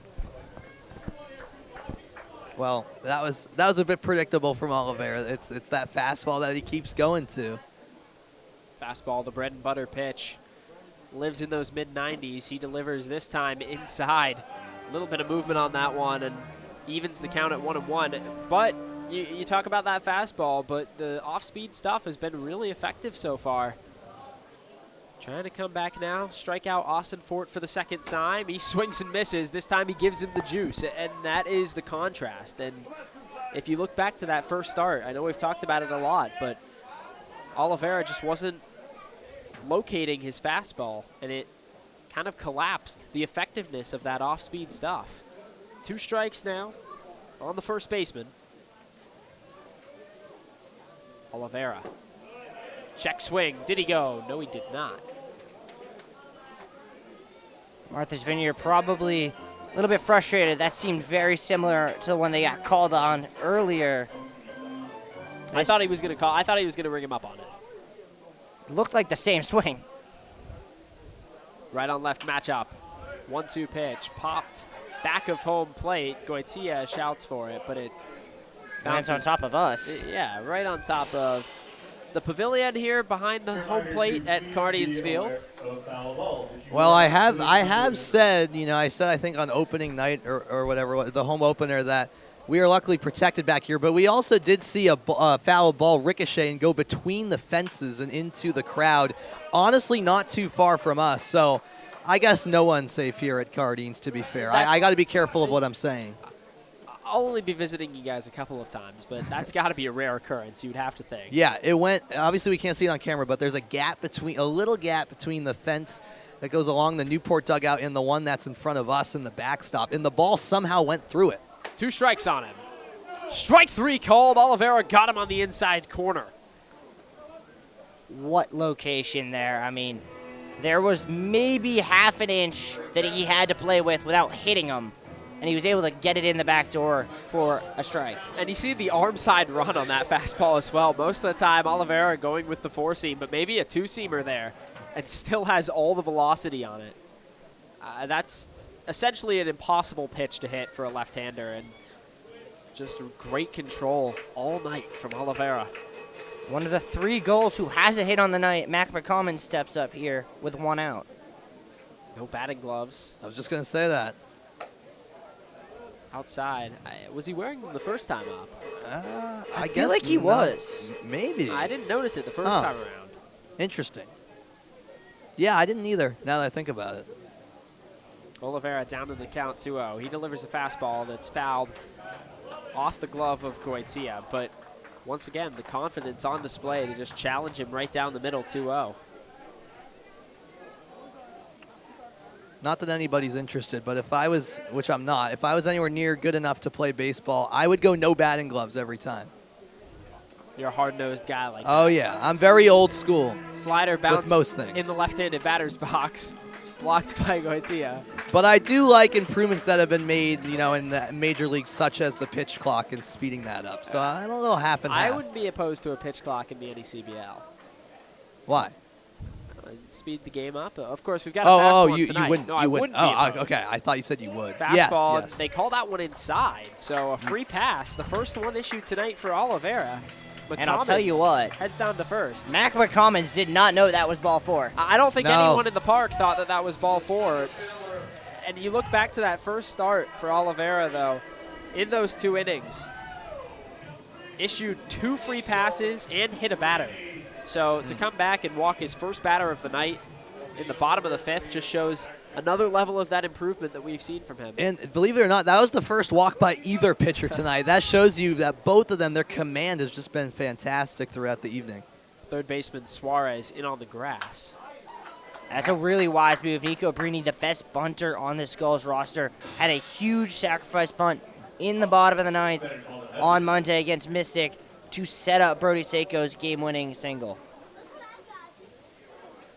Of course, Brini struck out his first time around. Has that good speed. 0-1 from Oliveira out of the stretch. Inside fastball. Tries to go up high with that one, though, and attempt to swing. You can beat Nico Brini with a lot of things. What you're not going to get him to do is chase a pitch outside of the zone. A very disciplined batter is Nico Brini. 1-1. Swung on and missed, and that time he does. Goes back to that changeup, and it's been so effective all night, really. Yeah, the lefties in this Gulls lineup have not been able to pick up the off-speed stuff at all tonight. And it's really a product of when you have a guy out there throwing in the mid-90s. It's what it does for you. Oliveira comes set, 1-2 pitch. He pops one back, and they say it's an out. Looked like he struck out, and why did Nico Brini stop running? Well, a little bit of confusion because Oliveira seemed to drop the ball. Right. So you would assume a drop third strike there, but the batter's called out. I think they're going to say because McCommons hadn't left yet, that first base was occupied, so Brini was called out immediately. McCommons then advances on the drop third strike. So yeah, I think you're in right. Your scorebook as well, Mac McCommons does move up to second base on the drop third strike, but as you mentioned, first base originally occupied. A little bit of a weird scoring there, but 2 strikeouts on the inning for Brandon Oliveira. Now he goes back to the top of the order, 3rd time through. So interesting to see now for a guy who struggled his first time around. How do the splits change? First time that he's even faced the order. I mean, he hadn't faced the order a second full time until that go through just now, and now facing the order for the first time, for the 3rd time all season long. Staten had a nice piece in his second at-bat. A hit here could give the Gulls their first lead of the night.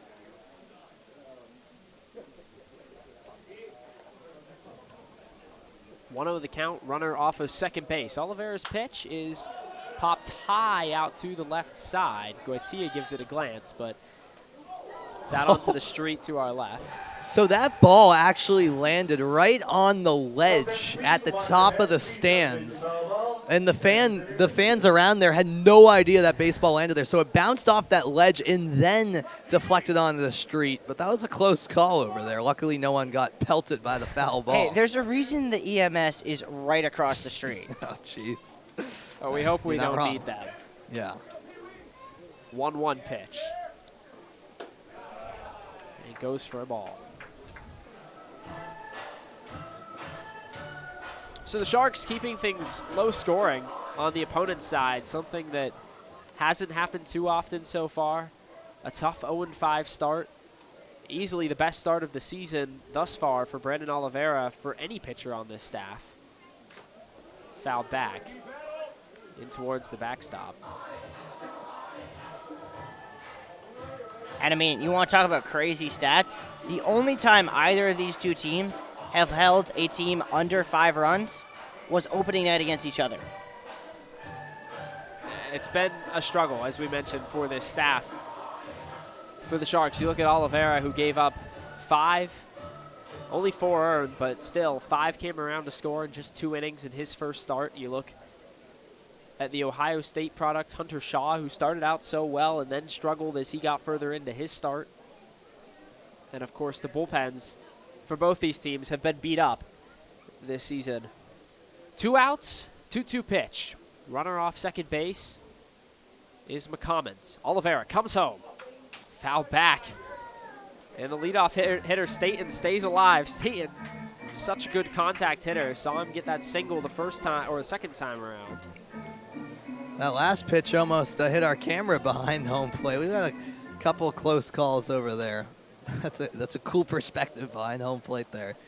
You got to have a good insurance policy at Cardines. Even if you're a spectator, it seems like, with the balls into the street. 2-2 pitch one more time.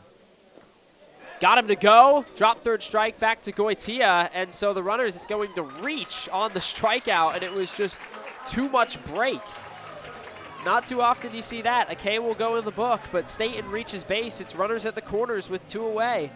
I'll tell you what. You know what you really don't see often?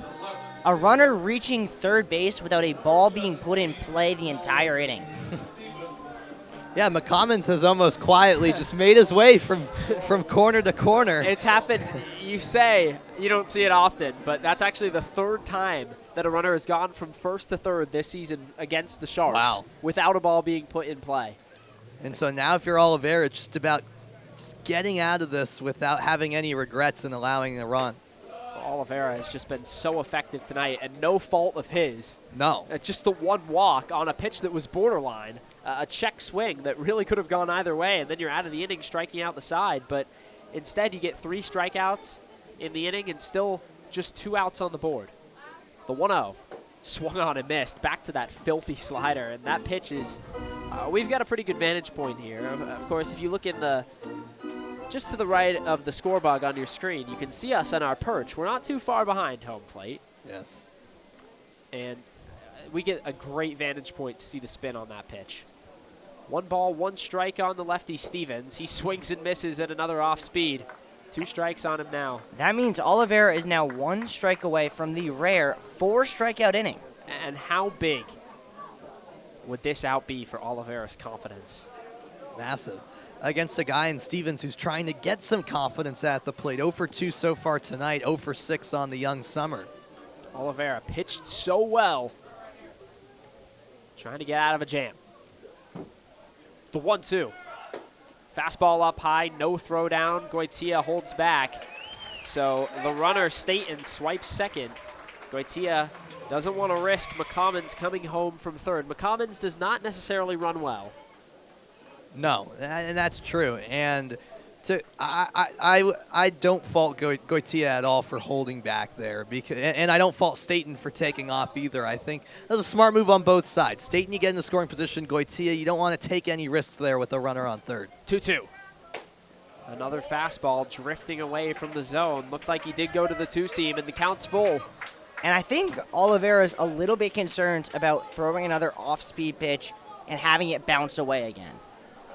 It's certainly got to be in the back of his head after he struck out Staten on the slider that got away from Goitia for the drop third strike. Didn't get the out, put Staten all the way now to second. 2 runners in scoring position. Payoff pitch. Foul back into the netting, and he'll stay alive, making Goitia work. Really the first inning that his pitch count has been stretched at all as well. And now that's 3 straight fastballs we've seen from Goitia since he got it to a 2-2 count. See if he goes to that changeup.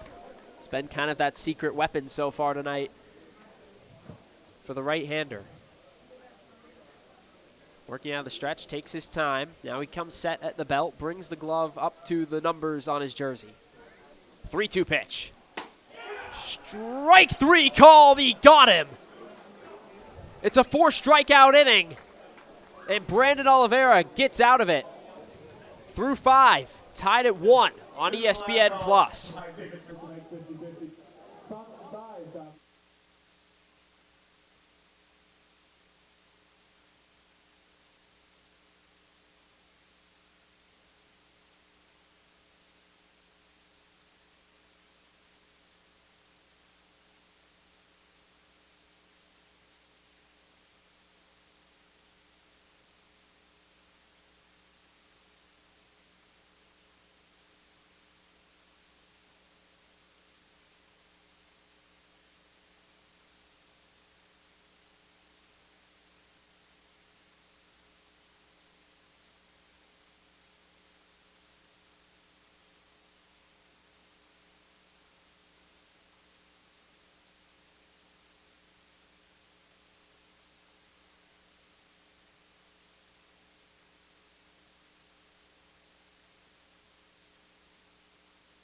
Sixth inning here on ESPN+.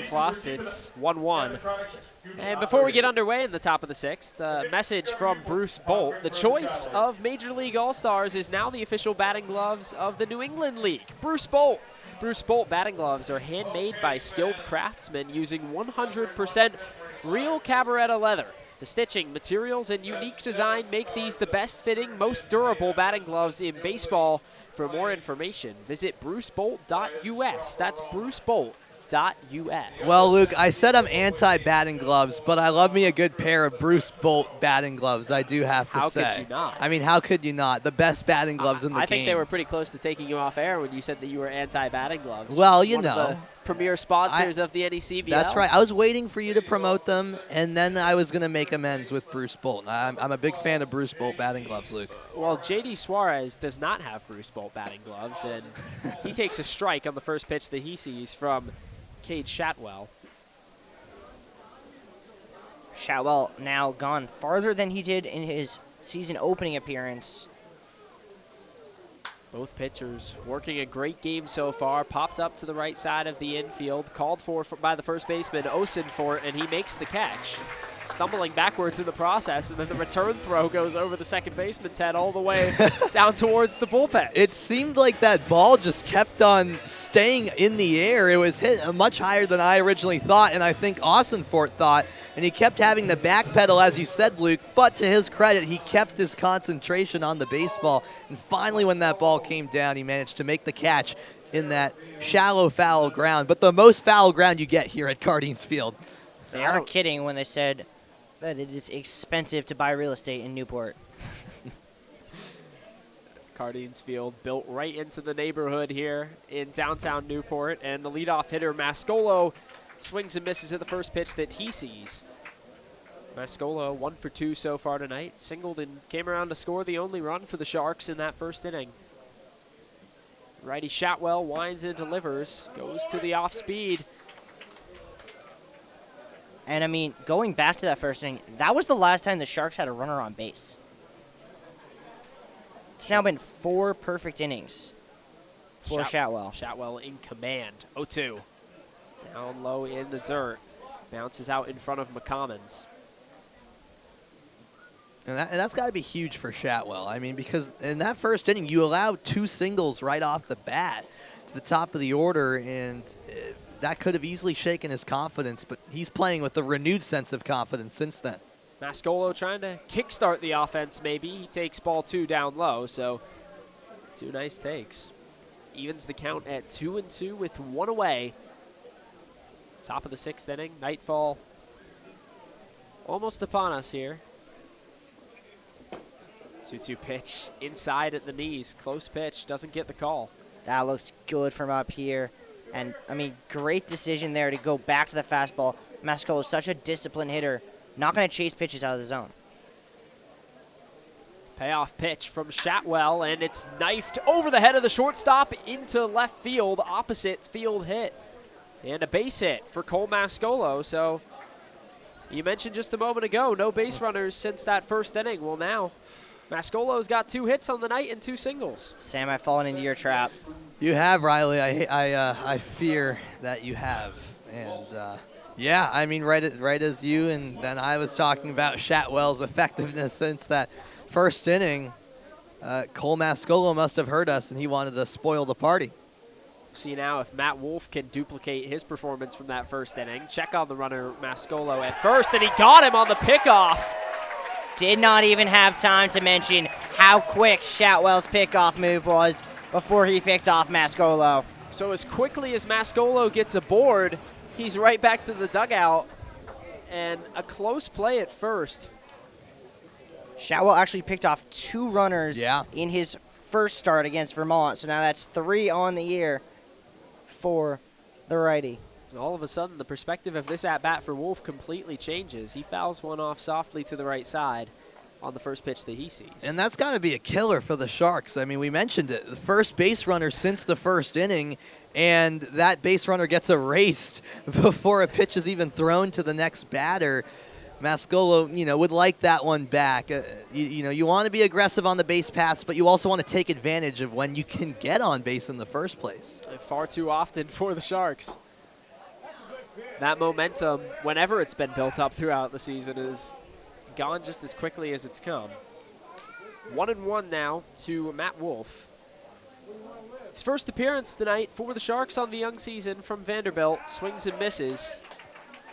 Was with Vanderbilt in the tournament, didn't play, but went home for a little while before he rejoined the team. Back to his native state of Ohio. 2 strikes on him now. Shotwell takes his time. Now he goes into his delivery. And the slider bounces on that front chalk line of the left-handed batter's box. So the count all even at 2-2. Shotwell looking for a 9th K on the night. But once again, this is now the 3rd time we've seen this. Ask for a new ball. Definitely seemingly having some trouble with the grip with this dusty field here at Cardines. So many of these fields, you see a lot of that dirt kick up. Not similar to a lot of the clay that these guys are playing on at their respective schools, especially these top-tier D1 programs. 2-2 pitch. Got him, strike 3, so another K for Shatwell. And the 6th inning. It was scary for a moment, but the Gulls come right back. Tied at 1 through 5.5 on ESPN+. You got me, higher, higher. You got me, on fire, fire. Every day, feeling like a holiday.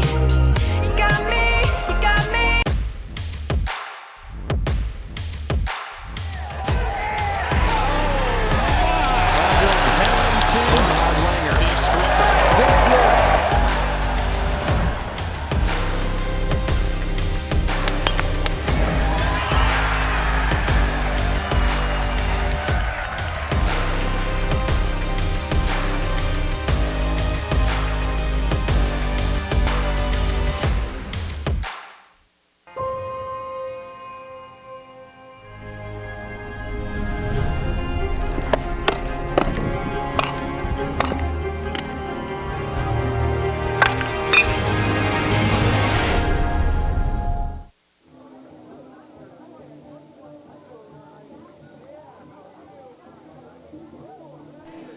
New pitcher on for the Sharks. It's the Northeastern product, Jack Beauchene. And in his 3rd summer with the Sharks as well. Give you the numbers on him in just a second. Beauchene, I mean, 1 appearance so far on the season. And 1 run allowed in the 3 innings that he's pitched so far. So trying to put together a 2nd good appearance. I mean, maybe you can help enlighten me, Sam, because I'm at a loss as to why you would take Oliveira out of this game the way he was pitching. Yeah, I'm not really sure either. I mean, the way Oliveira was pitching, and I said it a few innings ago too, it was maybe even last inning, I thought the way he was pitching, he was at least going to go 6, if not maybe a little bit into the 7th, because he really was in a groove. But, you know, we'll see how the strategy pays off for the Sharks. You got a guy in Beauchene who is coming off of a really good spring with Northeastern, where he made 18 appearances all out of the bullpen and had a sub-3 ERA, and that walk-to-strikeout ratio very impressive as well. Just 6 walks, 22 Ks. He limited his opponents to a batting average of 179. So this is a guy who can ball out on the biggest stage. Yeah, and a guy who's really comfortable pitching with Martha's Vineyard Right. as well. His 3rd season, as you mentioned, and in his past 2 seasons, he's been one of the most reliable bullpen arms. 17 appearances last season, ERA just a touch over 2. He faces Brody Zako, homered his last time out after he struck out in his first at-bat, and delivers a ball outside. Yeah, he'll have to deal with the heart of the Gulls lineup. That'll be Seiko, Hare, and Orban. So 3 innings, kind of in a mop-up role in his first time around. So many of the pitchers for this Sharks team have been out of the bullpen. And we saw the other night on Monday, Dante Pavone come out of the bullpen and really struggle against Sanford. Beauchene's 1-1's fouled back, and it puts 2 strikes on him. Yeah, that pitch, great off-speed stuff, working into Seiko.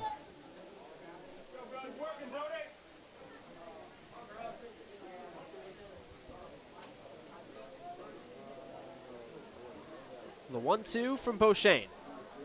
Quick windup and the grunt as well. He delivers outside. 2-2 the count. I do wonder, with Zako being the leadoff hitter this inning, if maybe that played into the pitching change, because obviously Zako was the one hitter who really solved Oliveira last time up. 2-2 pitch is in the zone, called strike 3. So Zako goes down on strikes looking for the 2nd time. And Jack Beauchene settles in quickly out of the bullpen in this game. And such a great pitch. Dots that inner corner. And now another lefty, Tyler Hare, struck out both times in his first game with the Gulls. Shout out to the city of Atlanta from over the PA system here, his hometown. He takes ball 1 outside. Beauchene, not an incredibly hard thrower, not a really big guy either, just 6'2", which is not too tall for a pitcher. tall for the rest of us. He would be the tallest guy in this booth. Very tall compared to me, I'll tell you that much. Very tall. Most compared to people all are. of us. Most people are, yeah. But very tall compared to all of us. Yes. You have to give it. Don't beat up on yourself too much. Oh, I do. There's a reason we don't play basketball. 1-1 to count. I don't think that's true at all about Sam. I've seen this guy's basketball skills. 1-1 pitch in the zone for a strike. You might underestimate him because of his size. Let's just say I put my heart and soul onto the court. I mean, he's a steel machine, Riley. You'll have to see it at some point. You'll be around all summer in Newport. That's true. 2 strikes on the hitter, Hare. The delivery, fouled back, just got a piece of it. Hare hit .315 at Wofford this past season, so certainly at some point expect him to get going. But Beauchene looking for back-to-back strikeouts. He struck out 3 in his 3 innings in his first appearance of the season. This was also Hare's first year at Wofford after transferring from Georgia Tech. Pitch outside, evens the count at 2-2. And boy, did Hare fit in seamlessly to that Wofford program. I mean, you could argue that Hare was the best player for Wofford and Staten for Samford, 2 rivals in the SoCon. 2-2 pitch. Breaking ball, he went down and in, couldn't get a swing, tried to tempt him. And that balcony we mentioned a little earlier, it's filling up. Oh, yeah. There's more bodies up there now. I can count at least 7 from down here. Yeah. Probably maybe some more hidden behind that barrel as well. Yeah, I mean, it looks like a small area from our vantage point, but you can populate a good amount of people as Cade Shatwell goes running across the backstop behind home plate. Short pause. As this one is hit on the ground and out to right field. Tyler Hare with his first hit of the summer for Newport. Sometimes you got to go, and so Luke's going to use the restroom as we roll on here. Don't worry, Luke is just fine.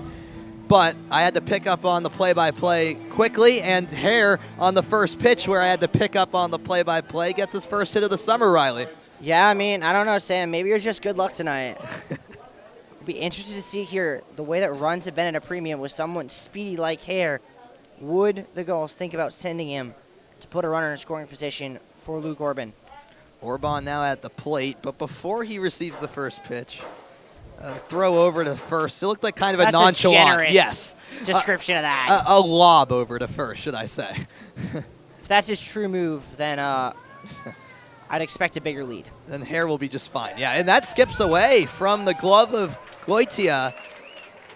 And so Hare is into second, and Newport making some noise here in the 6th inning. And I'll tell you what that was. That was Goitia taking half a look up to see if Hare was going. As we see the Oklahoma product who got in today, Brad Pruitt, warming up in the Gulls pen. You have to imagine that means Shawell will be on a short leash if he were to come out for the 7th. Yeah, so Pruitt, I could be wrong. I think arrived a couple days ago, but a very recent arrival who was added to the roster very late, and so we could see him as that next arm for Newport. We're happy to report Luke is back into the booth. Take it away, sir. I appreciate you. Tyler Hare got a single while you were gone, by the way. Oh, I appreciate the update. And he's now in the scoring position. Well, Hare gets his first hit with the Gulls. Yep. And now another left-handed batter, Luke Orban, 0 for 2 as well on the night, as so many of these hitters are against Brendan Oliveira, who just had such a fantastic start. 2-0 from Beauchene. And doesn't catch a piece of the zone. Close pitch. That looked like a pretty good pitch from up here. Home plate umpire doesn't give it to him. Got to imagine Orban has a take right now. Runner in scoring position. Runs been so hard to come by so far tonight. Beauchene after his visit with Goitia, and he walks on 4 pitches, so back-to-back base runners. And that kind of, I mean, first Oliveira was dealing, he only had 1 walk. And Beauchene to start this inning, you know, he struck out Zako, who had that home run the last inning. But then Hare gets that single. He walks Orban on 4 pitches, and all of a sudden, you know, it's a tricky situation for Beauchene with a pinch hitter, Riley. Yeah, Jack Doyle going to come in a big opportunity for Brock Murtha. 2 ducks on the pond for the Northeastern senior. And it's a northeastern duel here between pitcher and batter. I'm sure Beauchene and Doyle, great friends. You were jumping to my right to try and say that. I saw you stick your hand out. You wanted to make sure that you got that little nugget in there. So, yeah, the pinch hitter in for the Gulls. Beauchene. Sorry, I couldn't help it, Lee. I know that you go crazy about that stuff. That one's down. The ball gets away from Goitia, so the runners move up, and 2 runners in scoring position. That two-batter sequence there against Orban and Hare, just the first time that back-to-back runners have reached all night long for the Gulls. So a prime scoring opportunity, and the infield comes in now with 2 runners in scoring position, 1-1. So we take a look here at Ted Regan, the hitting coach. Be interested to see if the Gulls have a potential play on here. Fastball up high, nibbling. And Beauchene does have first base open. Definitely expect him to try and pitch around the pinch hitter Doyle. Doyle has not hit well so far this season. Though neither has the guy on deck, Matthew Austinfort. 2-0 pitch, still left up high. Yeah, count now 3-1 to Doyle, so he can sit back, look for his pitch.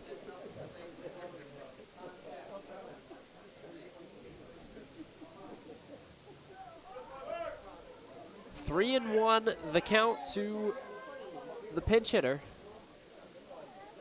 Doyle takes a strike on that outside corner, so Beauchene gets back in the count. Mentioned it a second ago, but he does have first base open. Would set up the force at any base with just 1 out. All knotted at ones, though. It's been a pitcher's duel to this point. It's been this bullpen that's been really so ineffective. 3-2 pitch, swung on and missed. He got him. Beauchene comes back from a 3-0 count and gets the pinch hitter. So 2 away now. No runs have crossed the plate just yet. Matt Osenfort with the task. He struck out both times tonight. Yeah, I mean, this is the chance really for Matt Osenfort. We saw him with a big hit in the comeback against Vermont that unfortunately fell short. Now is here his first real chance to make a name for himself here at Cardines. You have to capitalize if you're Newport with 2 runners in scoring position. Osenfort takes ball 1. I mean, it's the old saying, runners in scoring position, less than 2 outs, you've got to get them home. Especially in a game like this, where the runs have been a rarity. You would assume Shatwell probably goes back out there for a 7th inning of work. 1-0. I would, just because he was up for at least the start of this half inning, throwing in the bullpen to try and stay fresh. It's a good eye from you.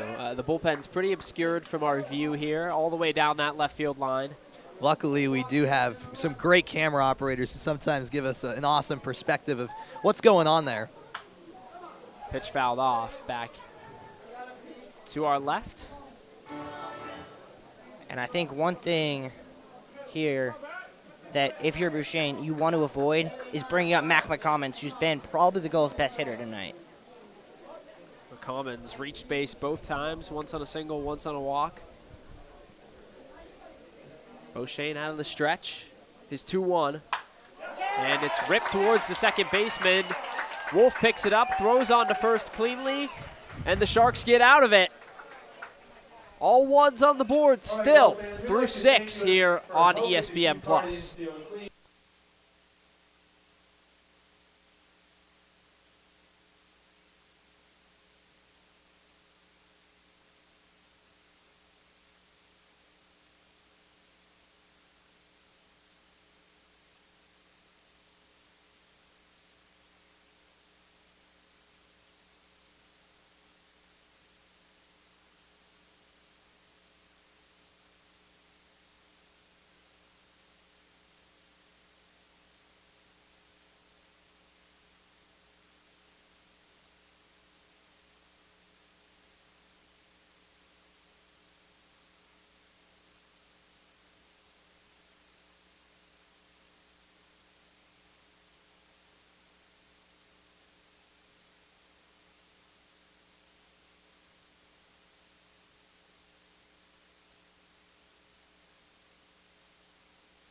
Welcome back into beautiful Newport, Rhode Island. We've played 6 innings, and it's been a pitcher's duel so far. And we saw Martha's Vineyard go to the bullpen a little while ago, and Newport decides to do the same. So Cade Chatwell's night is done after an impressive 6 innings of 1-run ball, just allowing 4 hits. And entering the contest is Brad Pruitt out of Oklahoma.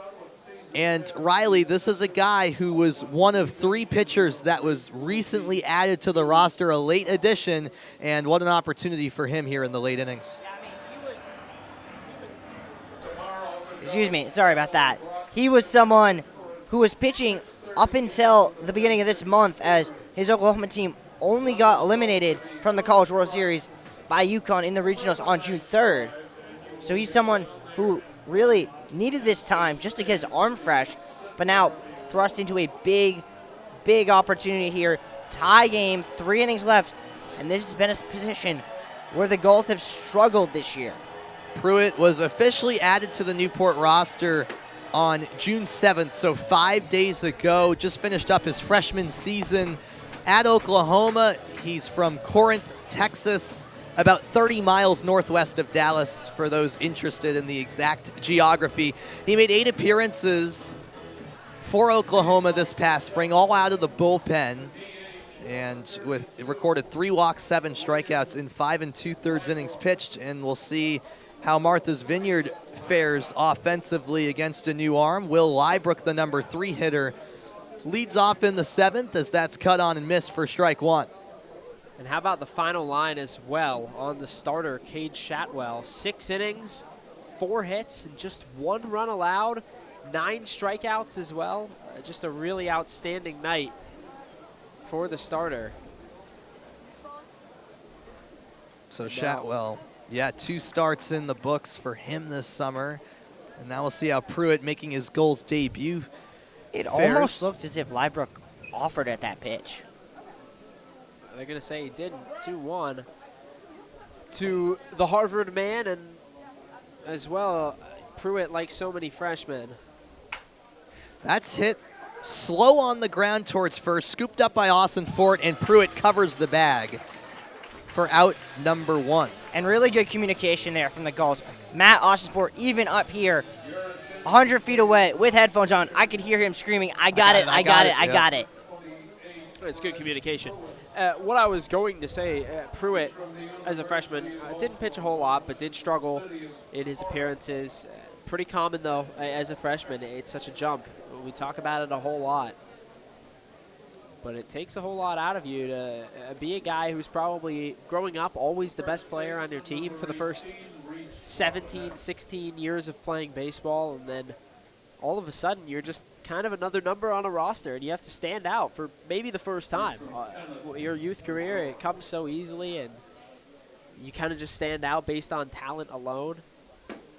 There's a fastball, and it misses the zone again. 2-0 to Reese Robinette, and to your point, I mean, Pruitt at Geyer High School put up unreal numbers, a 1.50 ERA his senior year, 1.08 in his junior campaign, as that's fouled to the backstop for strike 1 on Robinette. For the Sharks, hitting-wise, it's just been a struggle since that first inning. You don't really cut down on the strikeouts. 9 Ks to this point. The 2-1 down the middle and fouled off again by Robinette, so Pruitt has worked his way back into the count here with 1 out. Yeah, I mean, good job there from Pruitt, battling back. You don't want to really, you can't afford. It's not just a want. You can't afford to put a runner on base at this point in the game. Pruitt as well brings that extra velocity. Swing and a miss, loose ball, scooped up by McCommons, and he squares up for the throw to first. 2 up, 2 down, and so far the decision to go to the bullpen after a really good 6 innings from Chatwell is paying off for Newport, Luke. Yeah, it's been good. Pruitt looks comfortable his first start, and I think sometimes summer ball can have 2 different effects, because I think there's 2 different types of competitors, Sam. Sometimes you have guys who thrive off of that extra pressure, and they kind of need it to perform. And sometimes you have guys who enjoy the more laid-back environment because they can just treat it like it's kind of playing catch almost. And it's not like playing in front of Newport. You're playing in front of big crowds night in and night out. But it's a more laid-back summer ball environment. You get close with your teammates. You go out. You kind of experience the town. And I think it really frees these guys up sometimes. So seems like maybe that's the type of guy that Pruitt is. He likes to have that extra freedom, at least at his first start, and he looks really comfortable out there. And he's one strike away from ending this inning in a hurry. The 1-2 to Diamant. Fastball, and that's looped foul well out of play as that lands across the street and bounces just left of the fire department towards the parking lot across the road. Actually, the chain link fence behind us, I could actually see that one pop up after the first bounce on the road outside. Hit sharply to short, scooped up by Orban. The throw on the money, and it's a 1-2-3 seventh for Brad Pruitt in the first inning as a goal for him. It's time to stretch, and it's a close one in Newport. 1-1. We'll be back in a moment.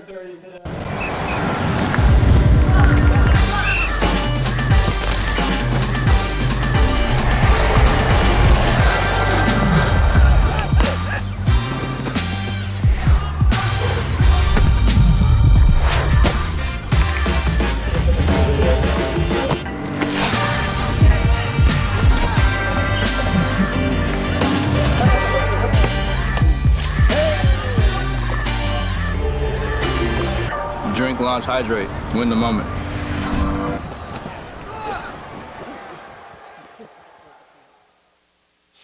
We're very fortunate in Eisenberg to have graduate assistantships that help a student with the cost of the program. Our graduate assistants have benefits, not only tuition and fee waivers, but very attractive stipend and health care. McCormick and Eisenberg is one of the best bargains out there.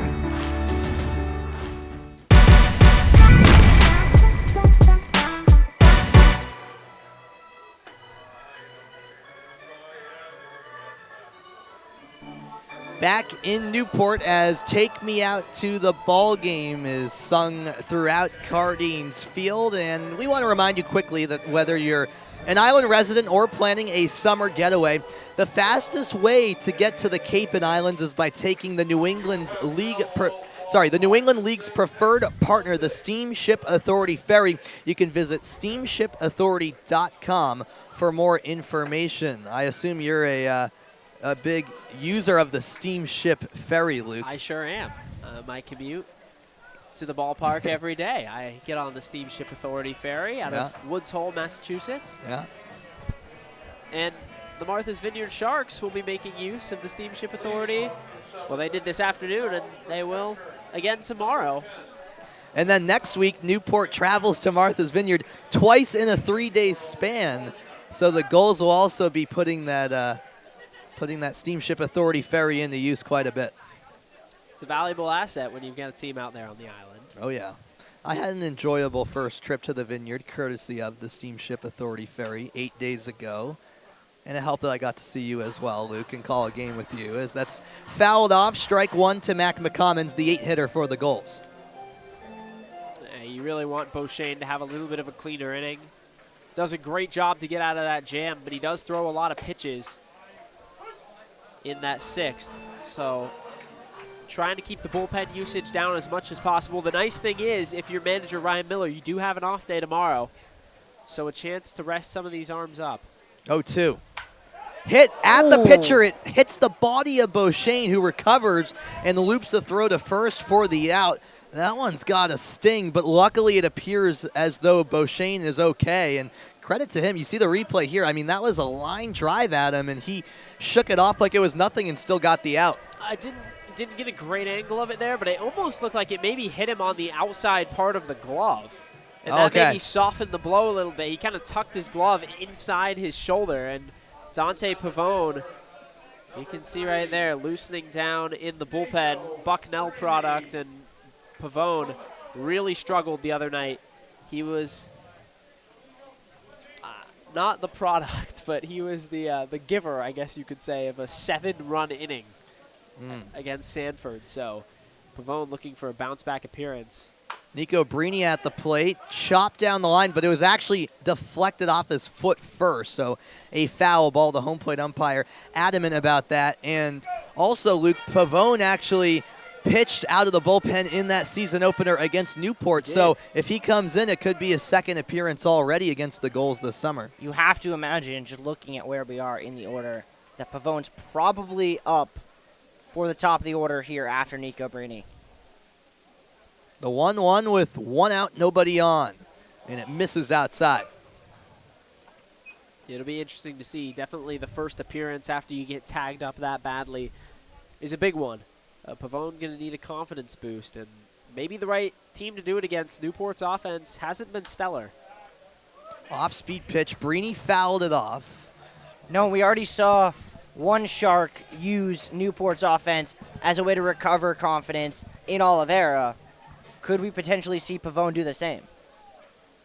Both pitchers as well. Two guys who heavily rely on the fastball. 2-2. Skips in the dirt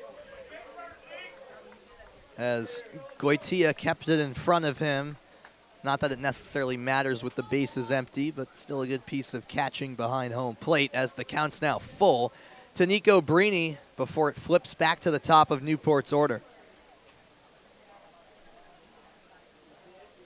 3-2 pitch, and this is looped over to right field. Diving effort, and it's beyond the glove of Holbrook. Brini is sprinting in the second. It's a stand-up double for the Yukon product, and his hot streak continues here at Cardines. Yeah, I mean, Nico Brini, what else can you say? It seems as if whenever the clock turns past the 7th inning, Nico Brini just gets that magic Cinderella switch, and everyone just wants to take him to the ball.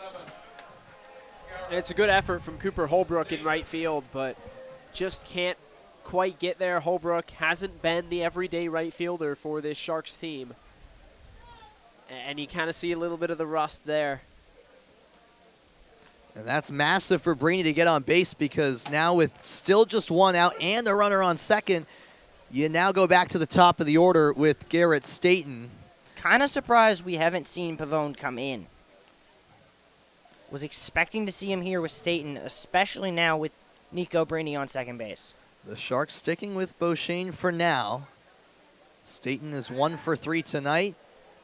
And Beauchene certainly with one eye on Brini over at second, Luke.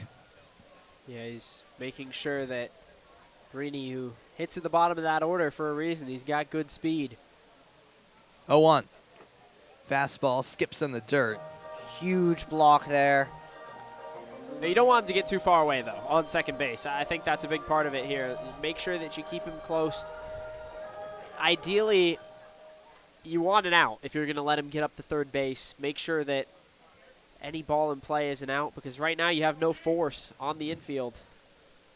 The 1-1 with one out to Staten. That almost hit him up high. Just one that got away right out of the hand of Beauchene. Yeah, I mean, from the second that ball left his hand, no question, he did not have full control over it. And I think, as I'm hearing what you're saying, Luke, there's kind of two sides to this coin. Yeah, you don't want to let Staten on, but a walk here isn't the end of the world. It sets up a force. It sets up a potential inning double play.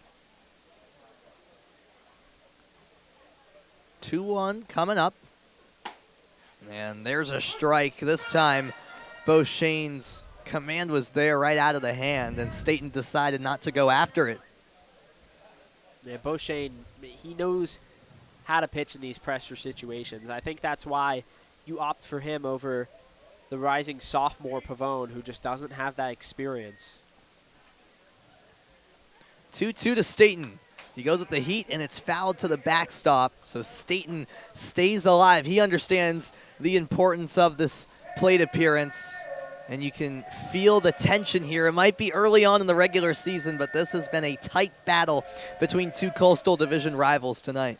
Yeah, and I mean, just looking at the standings from last year, where one game was the difference between a team making the playoffs, not making the playoffs, you get the feeling this at-bat could end up determining who makes the playoffs. You never know. 2-2 again, upstairs, and the count is all full to Garrett Staten. How about Staten's line so far? 2 strikeouts and a single, but he's been on base all but one time. Right. Don't see that a whole lot. Nope. Is that a baseball version of scorigami? It might be. You could probably frame it that That's way. Maybe you should start rare to say the You least. should start your own Twitter account. Full count pitch. And Staten again with a foul ball. So the battle continues as the crowd sits on the edge of its seats here at Cardines Field. It's a good crowd as well. Filled out pretty nicely. First time all year, really, we haven't seen any sort of crowd dispersion in the late innings. That's They're how hooked tight on it's this been. game. Oh, yeah. We'll do the full count over again. And this is hit high in the air, out to right field. Tracking back is Holbrook. It's off the fence and right. Holbrook scoops it up. Breeny is coming around third. The throw coming into home plate. It's late and offline. Nico Breeny scores. It's an RBI double for Garrett Staten. And the Gulls have taken their first lead of the night here in the 7th. Yeah, I mean, if there were 2 guys you were going to ask who you wanted up to give you a run in late inning situation, it would be those 2. Nico Breeny and Garrett Staten. They've been delivering all year, and they do it again. Breeny did a good job base running that. Didn't go too far, waited to make sure it hit off the wall, and then flew around third base, getting in ahead of the tag. It's a tough night for Jack Beauchene because he really pitched very well, but he's on the hook for the loss. That's it for him, and have to assume, unless there's been a new arm getting up in the past few minutes, it's going to be Dante Pavone coming in. And Sam, I'll ask you this question.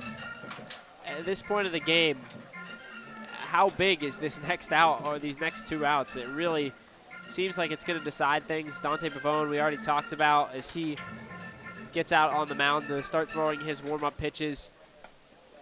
What can he do to give his team some more confidence? Because this is a team that's struggled with the bats since that first inning. Just the 1 hit and then the pickoff seconds later.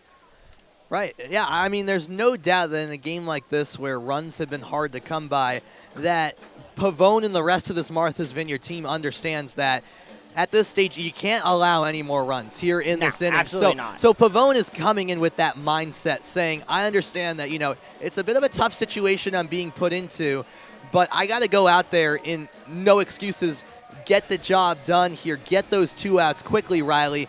And if he can do that, then I think the Sharks can say, okay, we allowed that 1 run in the 7th, but it's still a 1-run game, and it gives you some hope heading into the final 6 Not only outs. that, I'm going to frame something a little bit differently. Okay. And then I'm going to frame this at-bat with Nolan Stevens as the pivotal one. Because if you get him out here, yep, exactly, you can walk Brody Seiko. And pitch that's around true. him, go to Tyler Hare. If you don't, you cannot walk Brody Seiko. And the way he's been hitting the ball right now, especially against righties, well, this could quickly turn from a 1-run game to a 4-run game. Well, Stevens still yet to gather a hit for his Newport season. It's been limited appearances, of course, but through now 7 at-bats. Oh, I'm sure Still hitless. Stevens chomping at the bit to finally get that hit, which would be very welcoming for him, and it would be huge for the Gulls in this situation as well. I mean, we talk about Martha's Vineyard trying to shut the door on this inning without any more damage being done, but for the Gulls, they understand that they have the opportunity to get some insurance here. Yeah, and they know they probably could very well end up needing it the way that their bullpen has blown leads in 3 consecutive games. It's a big situation for both sides. Of course, you saw that last game for the Gulls. 3 runs in the top of the 9th to tie it. Gulls came back to walk it off. They're hoping they won't need the theatrics tonight. That would be nice for them. Probably be nice for your voice as well. That's true. I mean, you talk about Martha's Vineyard finally getting a day off tomorrow, but this is just the start to 4 games in 4 days for the Gulls. So yeah, 3 straight away games after this as well. 2 straight strikeouts for Stevens here. You'd love to make it a 3rd if you're Pavone. Ooh. They might have him. Tossed down to second. Didn't yield anything there. But Garrett Staten just ate it walking back to second base. And they tried to pick him off, and man, that would have been. Well, it's the first time you've seen the AJ Goitia's throwing arm. You saw him rifle a ball down there. He's definitely got the speed. Does not struggle for that. For Pavone, it's really all about getting in the zone early. You see him throw 2 balls. He was so wild between hit by pitches and walks. He allowed 5 batters to reach on free passes in just 1 inning. Hit 3 batters in the span of 5. It just had no control whatsoever, really, over any of his pitches. And you know that Sharks fans are holding their breaths collectively in this situation, just hoping that Pavone can find some semblance of control. Maybe it's the optimist in me, but I get the feeling the Sharks have one more good offensive inning in them. But in order to make that matter, they have to hold the Gulls here. Oh, yeah. Spot on, Riley.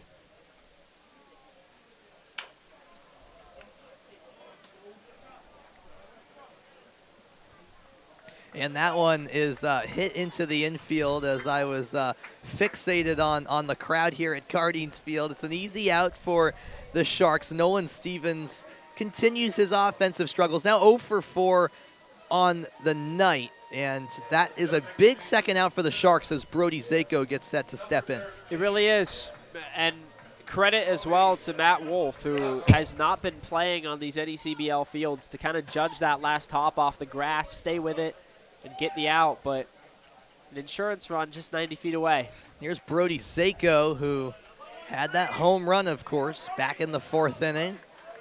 And that was the only Newport run until this 7th inning, when Garrett Staten's RBI double drove in Nico Brini to give the Gulls their first lead. Staten now standing on third base, 90 feet away. Strike called on a 79-mile-an-hour pitch from Pavone. Looked like that slider. And Pavone was really all fastballs the other night because he was so lacking with the control. So to see him go to the breaking stuff to get a strike is really encouraging. This time he goes with some speed and misses outside. 2 balls and a strike to Zako. Martha's Vineyard attempting to keep this a 1-run game heading into the 8th inning here on ESPN+.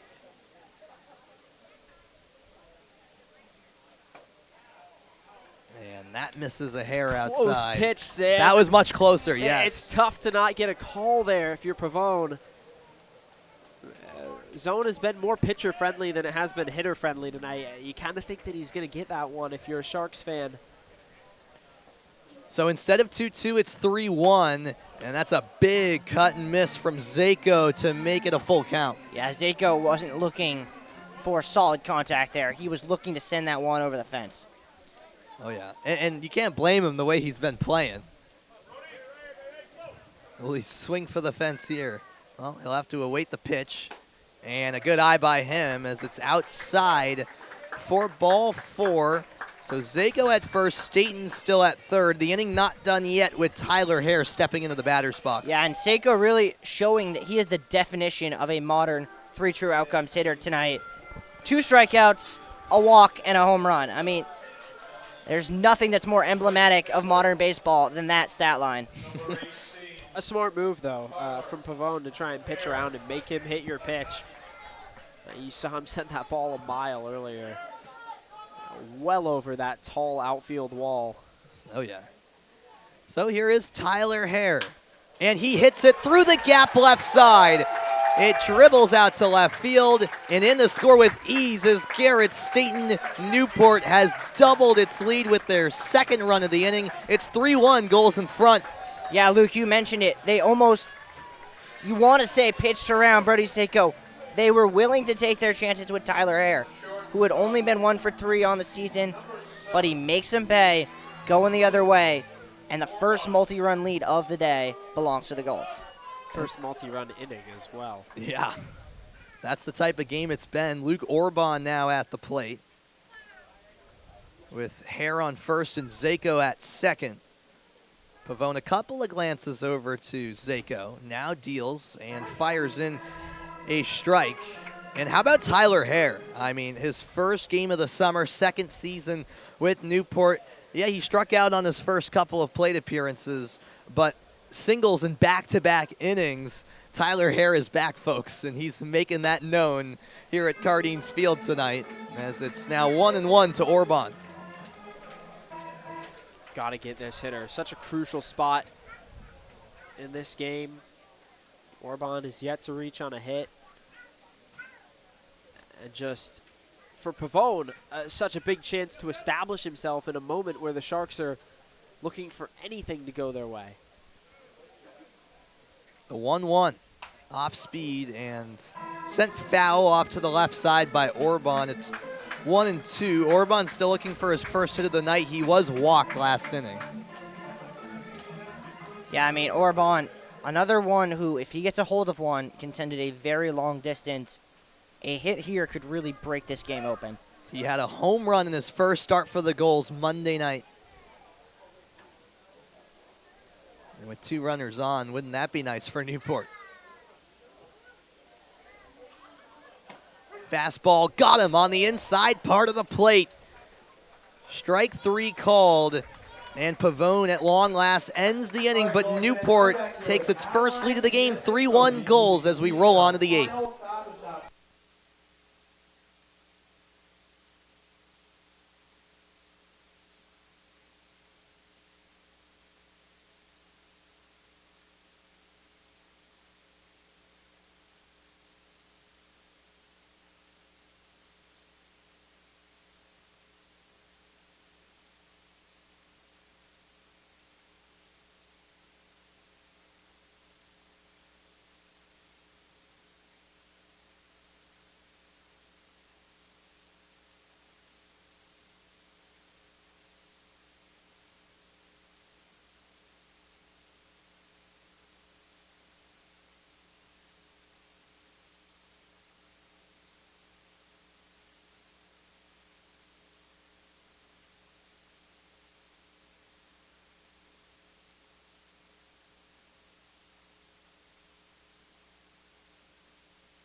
It's another great night for baseball at Cardines Field, and we've had a good game between the Martha's Vineyard Sharks and the Newport Gulls. I'm Sam Reese alongside Riley Daniel and Luke Burgess. It's 3-1. The Gulls lead after putting up 2 runs moments ago in the 7th. And before we pick the action back up in the 8th, we want to remind you folks watching that Launch Hydrate is the official sports drink of the NECBL on ESPN+. Launch Hydrate's unique formula helps athletes achieve peak performance at every critical moment, supporting improved focus, rapid hydration, and faster recovery. For orders and information, please visit launchhydrate.com. All right, so on to the 8th we go, and just like that, the Sharks are in a situation where they need their offense to get going, and Michael Graziano is the one who will try to start that rally for the Vineyard. At the very least, it's a familiar situation. It's the spot you've been in 5 times so far this season where you've needed to try and forge a comeback late, and you saw the efforts the last 2 nights where the offense did get going a little bit towards the end of the game. So maybe try and replicate what you've done so far this week. So that last pitch was interesting because Pruitt went with the heat 92 miles an hour, but I don't think McCommons was expecting a fastball whatsoever. That was definitely a cross-up, Sam. Yeah, 100%. And that's why they met halfway between the plate and the mound to make sure they're on the same page because, yeah, McCommons was not at all expecting that fastball. Not surprising, though. McCommons catching his second game for the Gulls. Right. This is the first appearance here. I mean, something you can expect, no doubt. 0-2 to Graziano, outside for the first ball. The 6, 7, 8 hitters to lead off the inning for the Sharks here. After Graziano, it'll be Goitia. And another one outside from Pruitt to even it up at 2-2.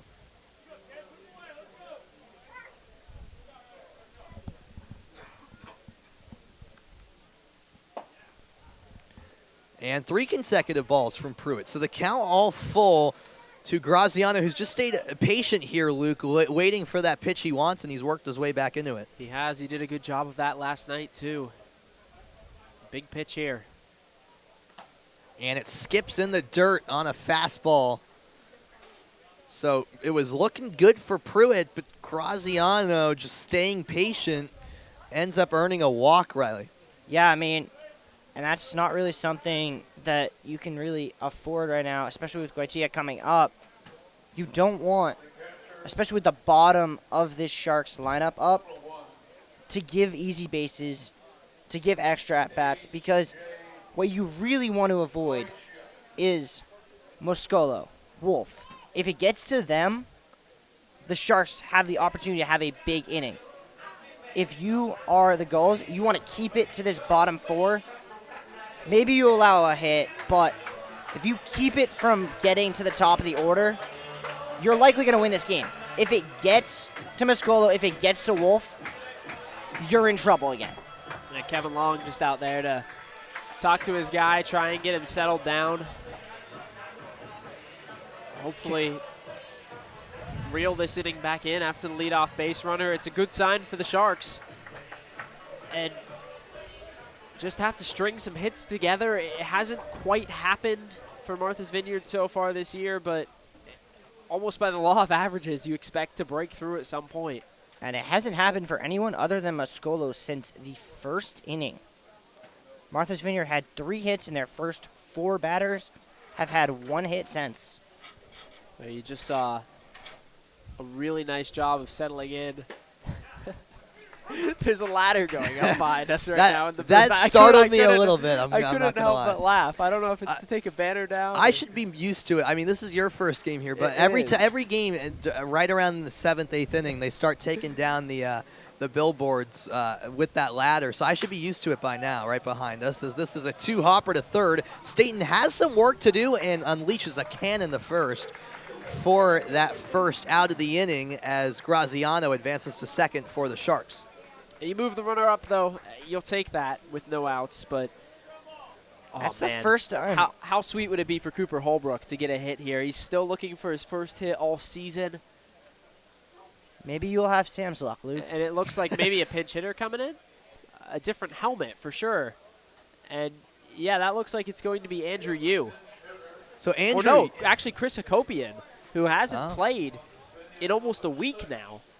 Chris Hakopian out of Maryland. Yes. And Hakopian, a guy who hit in the clutch, hit over 300, 15 home runs in his freshman season at Maryland.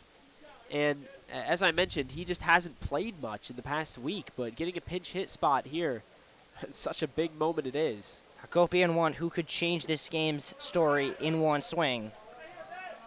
And I think that's what Pruitt knows, as those first 2 pitches were nowhere near the zone. But what you don't want to do is walk him, bringing Suarez to the plate with only 1 out, because then that allows the Sharks to really play a little bit small ball, potentially run a little bunt, get 2 runners in scoring position for the top of the lineup. I think there's a good chance that's exactly what McCommons is saying right now. Yeah, Hakopian, who has his teammate's helmet on, Andrew Yu, who just arrived from Duke. Yeah, a little confusing to say the least. But still wearing that number 6. He actually wore a different number last night. Really? Not sure why the change was made, but it was announced to us in the press box pregame. Interesting. Hakopian, a second-team All-Big Ten member, and made the Big Ten All-Freshman team after a really good season playing Big Ten baseball. That just doesn't sit right with me. I always, and I will die on this hill, I still think of Maryland as an ACC school. Yeah, I mean, I can't blame you. For us who go to Syracuse as well, Luke, you think about the, Maryland being in the ACC back in the ACC days. Like, I've accepted Syracuse no longer in the Big East. It's in the ACC. Sure, yeah. Maryland, I'm not quite ready to let go from the ACC. I'm completely with you on a lot of those schools, especially nowadays with all the movement happening. You're going to need to get used to it. Next year, you're not going to know where anyone is. That's true. 3-1 to Hakopian, and it's down the middle from Pruitt, and that's a full count with 1 out and a runner on second. I love this move from Hakopian, though, to see some pitches. He hasn't hit in a while, and this is a bat that can unleash a ton of power really anytime. Massive pitch on the way. And it's popped sky high, well out of play off to the right side. We had a good switch to the camera that had a vantage point on where that foul ball landed at the last second. That was well over the street into the parking lot. Big gust of wind coming in through the booth. Sea breeze starting to pick up here in Newport. Which honestly hasn't been, I don't think, that big of a factor so far this season. As the 3-2 comes in again, and it skips free from McCommons. And they're going to hold the runner at third. The ball went out of play. Yeah, the umpire actually called it a dead ball there, Riley. Yep. And he said that it got into that dugout area. So, halts play, but don't think Graziano was going to try and swipe home regardless with the short backstop. Well, the question was if Graziano, because he was running hard on the ball, if he gets to third base, he could score on that. You're absolutely right. It's just a judgment call by the umpires as Kevin Long going to come out. And I think this will be the end of the night for Brad Pruitt. Yeah, you see Mike Coombs, the manager of the Gulls, letting the home plate umpire know of the change being made here in the 8th inning. And it's a lefty coming in, trying to get a number right now. Yes, we'll get that in a moment here. There's one out in the 8th, runners on the corners, and all of a sudden, the leading run is coming up to the plate for the Sharks. And unfortunately for Newport, this has been a situation that it's been in really time and time again early on in the season, Riley, where they have a lead, but they make it a bit stressful for themselves towards the end. Yeah, it's 4 games in a row they've blown a lead in the 5th inning or later, the last 3 of which have been in the 7th inning or later. And the new pitcher coming in is the Austin P product, Adam Walker, rising senior. Woodland, California native, ERA at 4.5 in 4 innings pitched so far this year. So he's almost walked as many guys as he struck out. Hasn't necessarily been an easy start to the season. And Walker is becoming the first Newport pitcher to make his 3rd appearance of the season. So he's been the guy Newport has called upon the most out of the bullpen, Riley. And yeah, so far through 2 appearances, 4 total innings pitched. And to be fair to Walker, in that last appearance he made against Bristol, it was just an unfortunate situation. He went in to a troublesome situation where the bases were loaded with no outs, and he actually didn't allow a single hit. It was a sac fly, and then an error that allowed Bristol to score 3 runs in that inning and get the win. So you really can't put that too much on Walker. He was put in a tough spot there against Bristol. No, you can't. But he's also, I can't imagine he thinks this is an easy spot. No. With Suarez up and then the top of the Martha's Vineyard lineup after that, it almost feels like you got to try and force a double play. Maybe you're willing to concede a run to get an out at this point, because what you can't afford is to let the bases get loaded from Muscola. No, Walker, a guy who has had just an incredible collegiate journey. He started out at UC Davis in 2021, did not play. So he then went to Dodge City Community College in Kansas, where he played his sophomore season in 2022, which was technically, his first year of eligibility because he didn't play at UC Davis.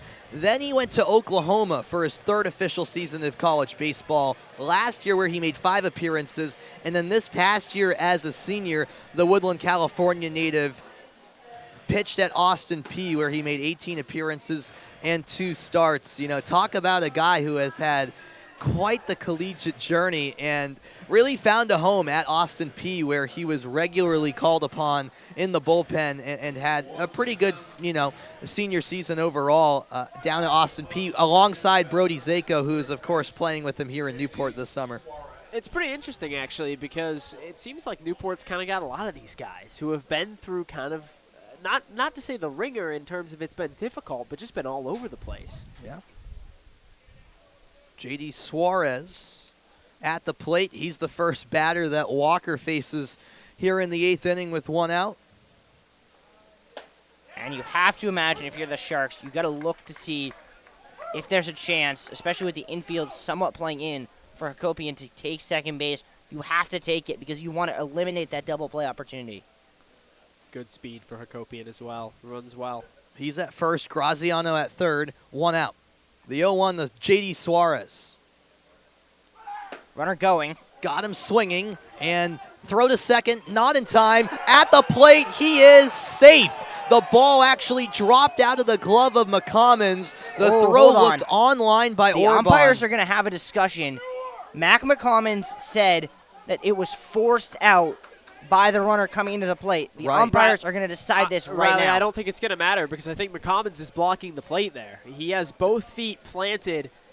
I don't know if we can see that one more time. But is that something they're able to change?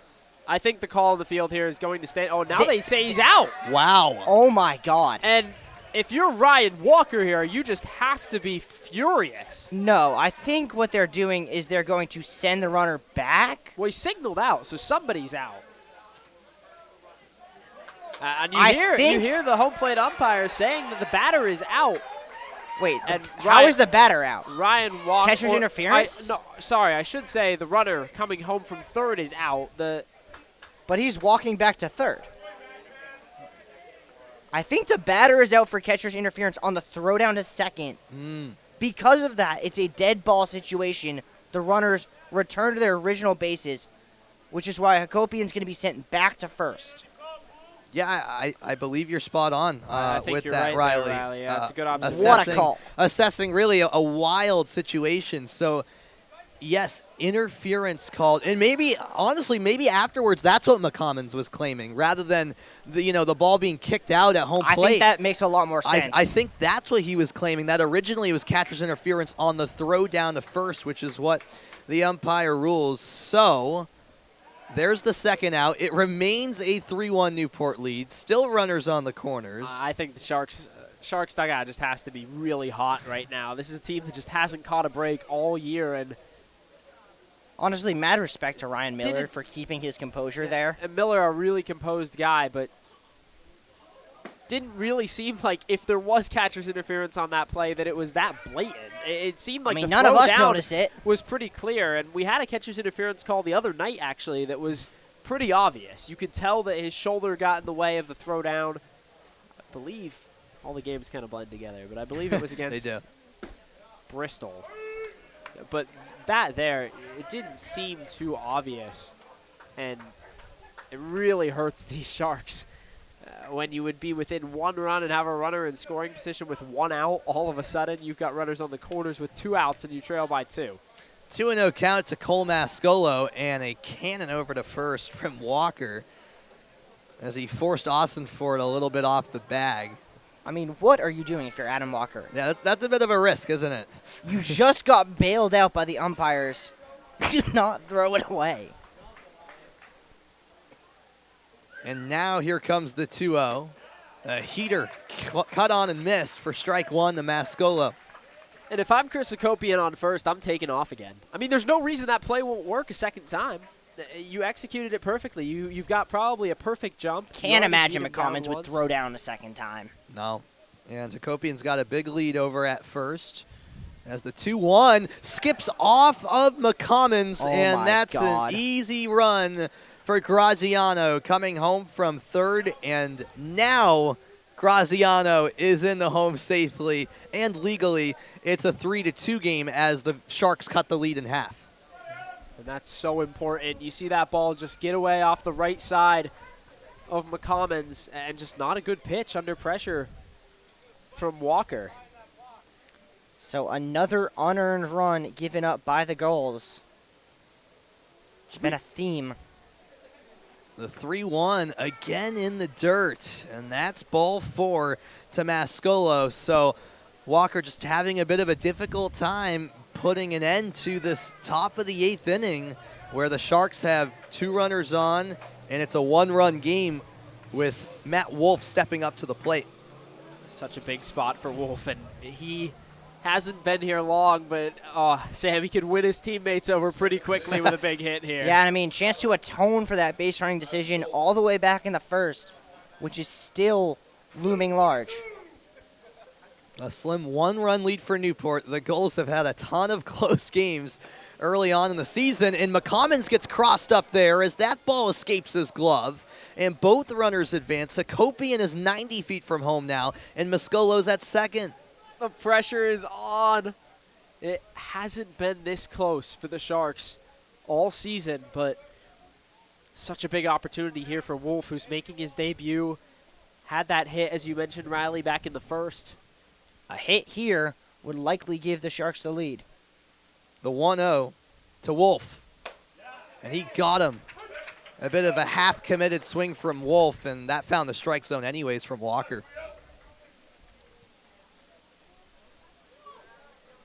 Crowd almost dead silent here at Cardines. The nerves palpable. Staten's pretty far off of third base there. We'd like to see Hakopian get down that line a little more. And there's another strike, this time on the outside part of the zone from Walker. So working around Wolf a little bit, and he's one strike away from getting out of this jam. Yeah, Adam Walker, this is his chance. For all that's gone wrong this inning, he can still get out of this inning with the lead somehow. Can the righty out of Austin P do just that? Crowd making some noise. The 1-2. Down low. Good patience from Wolf, and the inning carries on here at Cardines. That's a great take from Matt Wolf. Really good patience with 2 strikes.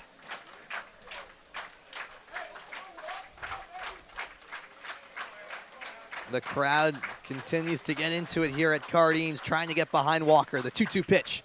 Peter down the middle. There's strike 3. He got Wolf looking. Adam Walker gets out of the jam and limits the damage. The Gulls hold on to a 3-2 lead as we go to the bottom of the 8th after this.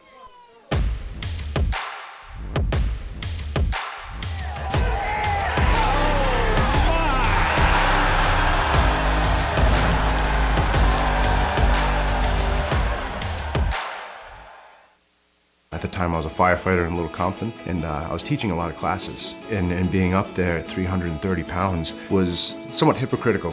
South Coast Health was excellent in providing the tools and the opportunities. You're re-taught to eat after the surgery, and it was exciting to finally know that I was getting to where I wanted to be. Having kids, a 9-year-old son, it makes me feel really good that I'm in better shape to enjoy his childhood with him. I'm very happy, very happy.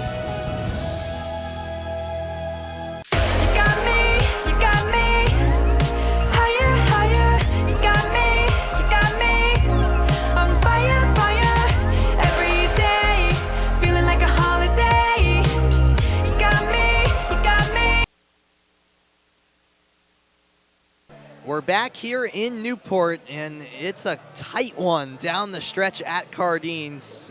Really, every home game, at least for Newport, and even that, even the away games so far have felt like this, where it's tight down the final stretch, and it really could be anyone's game. Sam Reese alongside Riley Daniel and Luke Burgess as we roll on to the 8th. The Sharks get one back. Luke couldn't quite tie it, but the hope is still there for Martha's Vineyard. This is very much still a game. Yeah, it certainly is. I'm a little bit surprised that they go back to Dante Pavone. It's obviously he's got the stuff, but he's a guy who's kind of struggled in big moments, and now you put him in the biggest moment of your season thus far, 0-5, and you really don't want to go winless through the first 8 days of your season. Right.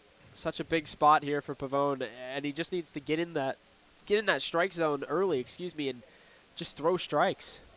The 1-0, and not quite throwing strikes yet is Pavone this inning. 2 balls and no strikes, and there is the bullpen for Martha's Vineyard. You see Ty Wade out of Arkansas getting loose for the Sharks, so we'll see how short of a leash Pavone has here in the 8th. Oh, and that drills Doyle right in the side.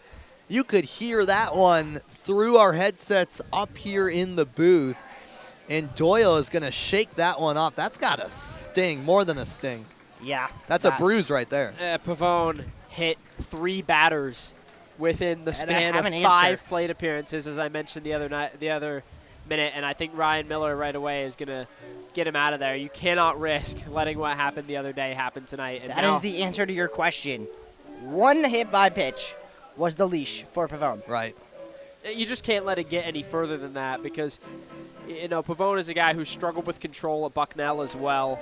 That was really kind of his main struggle in his freshman year, and now you're looking at Ty Wade, who's coming in. And Wade, has played outfield at Arkansas. Yeah, but two-way player. He is a guy who hasn't pitched actually at all well at Arkansas. And actually was talking to him the other day. They haven't even talked to him about pitching. His first appearance of the season with the Sharks, he topped out his fastball at 93 miles an hour. So Ty Wade, a guy that can throw pretty hard and certainly can bring some heat. But, he said, he would love to pitch at Arkansas if given the opportunity. It's just not something that's really been explored. They're trying to move him to outfield. He was actually a catcher in high school in Arkansas. So he's a utility player. A guy who can play really all over, but not seemingly playing all over at college. But maybe a summer ball experience, getting a little bit of pitching reps behind him, maybe that's something that's explored in the future. You really don't know. Yeah, so Ty Wade entering as a pitcher. You heard that right as we welcome you in here to the Newport Gulls broadcast booth. Sam Reese alongside Riley Daniel and Luke Burgess here in the 8th inning. And that is an interesting move, and it honestly reminds me of Monday when Mystic put in a pitcher who is typically a positional player. I'm blanking out on the name at the moment, out of Fordham. And it was a similar scenario where the Schooners rolled out a pitcher out of their bullpen that you said, I didn't really expect that to happen. I mean, I don't think there's the only thing that reminds me of Monday night, with it being the Gulls getting a 2-run bottom of the 7th, led by Nico Brini, and then, giving up a run in the top of the 8th. I feel like I got my old school record player stuck on the same track over and over. It feels that way, and it was Kean Saylor, to be precise, the Mystic outfielder who went in as a pitcher, and now we see Wade, also a positional player, coming in to pitch against Matt Austinfort. And I'll tell you who's probably most glad about that pitching change. Jack Doyle, who got a good 3 minutes to deal with that HBP, walk it off, and be ready to run the bases. That's a great point. 0-1 to Austinfort, the 7-hitter tonight. He squares to bunt, backs out, throw down the line. Doyle back in time. Goitia not letting him get too far off that first base bag. That's good awareness as a catcher. And I think one of the most promising things with AJ is just how willing he is to be aggressive as a catcher. He's not afraid to lead as a guy who grew up as... Bunt shown again. It's blooped right in front of Wade, and then he has to bite the bullet there as both runners, or rather, he makes the play a second, I should say, but Austinfort reaches on a fielder's choice. So that was a tricky one because it was kind of, as you see the replay here, blooped up. It seemed like for a moment maybe Wade could get in and make the catch, but he let it bounce, made the smart play to get the lead runner out. Yeah, and I don't think that's really an exchange the Gulls were willing to make. I mean, obviously you have Austinfort bunting, trying to move Doyle over. You lose a little bit of speed on the base pass now. Back to my point about Goitia, not a guy who necessarily, he's the youngest player on the team. So he's not necessarily a guy who's super vocal, but when it comes to baseball, he kind of leads with his play. And that's been really impressive.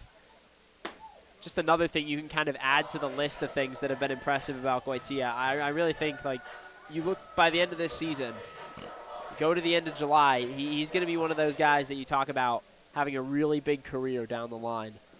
Whether it's at Miami or somewhere else or on the Cape, who even knows? I think he's got potential to be anywhere. It's a 2-0 count to Mac McCommons. Swing and a miss on an 82-mile-an-hour pitch, and you could tell McCommons, I think, was expecting a fastball there because he committed early. Yeah, I would say so. He looks like those pictures you take when, no one's expecting it. He was a good half second too early. Yep. It's a good way to put it. 2-1 offering, up high. Goitia sends a dime to first, and he's just late. The tag just late from Robinette, and again the throw beat him. I don't think the tag got him. I thought he might have got him on that right arm. Maybe not, but what a close play. And just once again, Goitia just so heads up there. He doesn't let anything get by him. 3-1. Just outside. Ooh, that looks good. And now, Nico Brini back to the plate was a huge contributor to give the Gulls the lead in the 7th. Can he pay a pivotal piece in this 8th inning? Well, he has the opportunity to make a big impact once more, just like he did in the 7th. Still just one out here in the bottom of the 8th, as this game in the later innings has just slowed down a bit as the bullpens have been called upon and the action gets more and more tense here at Cardines Field. And Brini sends a line drive on the ground, and Wolf couldn't corral it over at second. All of the runners are safe. It's an error over at second. And with one out, the bases are loaded up for the Gulls. Yeah, that is a costly error because Nico Brini's fast, but that was hit in the one spot where there could have been a 4-6-3 to end this inning. Instead, bases loaded with one out for Garrett Staten. Brini just doesn't get, or rather I should say Wolf just doesn't get down enough on that ball. And really tough as well because Ty Wade, you know, a guy who is primarily an outfielder, not great for his confidence. When he's trying to build his confidence after his first appearance pitching, you would really like to give him an out there. 0-1 to Staten, and that one goes to the backstop, took a generous bounce, and Goitia quickly flung off that face mask to locate that ball as the runners stay put. Yeah, Goitia has been really impressive defensively. Not just his arm, but his quick reactions, his pop time. But I think it's time that you kind of just have to reset right now on the mound for Ty Wade. He deals the 1-1 and misses just a hair outside. And the Sharks just having trouble getting through this inning, and that's the last thing they can afford, trailing by 1 to the Gulls. Infield all the way in here, so anything hit hard probably gets through. And that time, Wade finds the strike zone. I love that pitch. Staten was sitting back, looking fastball, looking to do some damage. Wade knew it, went with the off speed. Staten awaits the 2-2.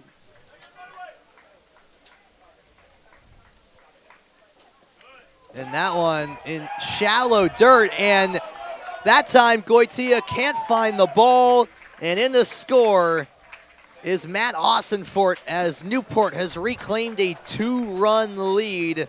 Just a little bit of inconsistency from Wade on the mound, and that leads to the Gulls taking a 4-2 advantage. Wade just kind of overthrows that slider. Nothing Goitia can do.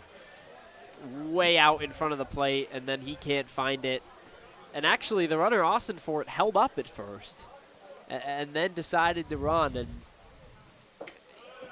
good save by Goitia to prevent another wild pitch on ball 4 to Garrett Staten. And just like that, the bases loaded yet again for Newport, and still just one out recorded in this 8th inning. Well, we've said it before, but it's true again. Nolan Stevens with a chance for his first hit in a big spot. 4-2 on the scoreboard, bases loaded for the Mississippi State product. I think if you're Ty Wade here, you start him with the high fastball and then just pound him with changeups. Just rotate that mix until you can get something hit hard on the ground to one of your infielders. Swing and a miss from Nolan Stevens for the first strike. Suppose a strikeout would also do for Ty Wade. That's a fair assumption. I'm sure he would take it. Staten at first, Brini at second, McCommon's the runner at third, Newport threatening to add on here in the 8th. Outside, just by a bit. Good eye by Goitia held Stevens. that for a good second, trying to get the call. Goitia's done a good job of framing pitches as well this year. That's another art of being a catcher, of being an effective framer.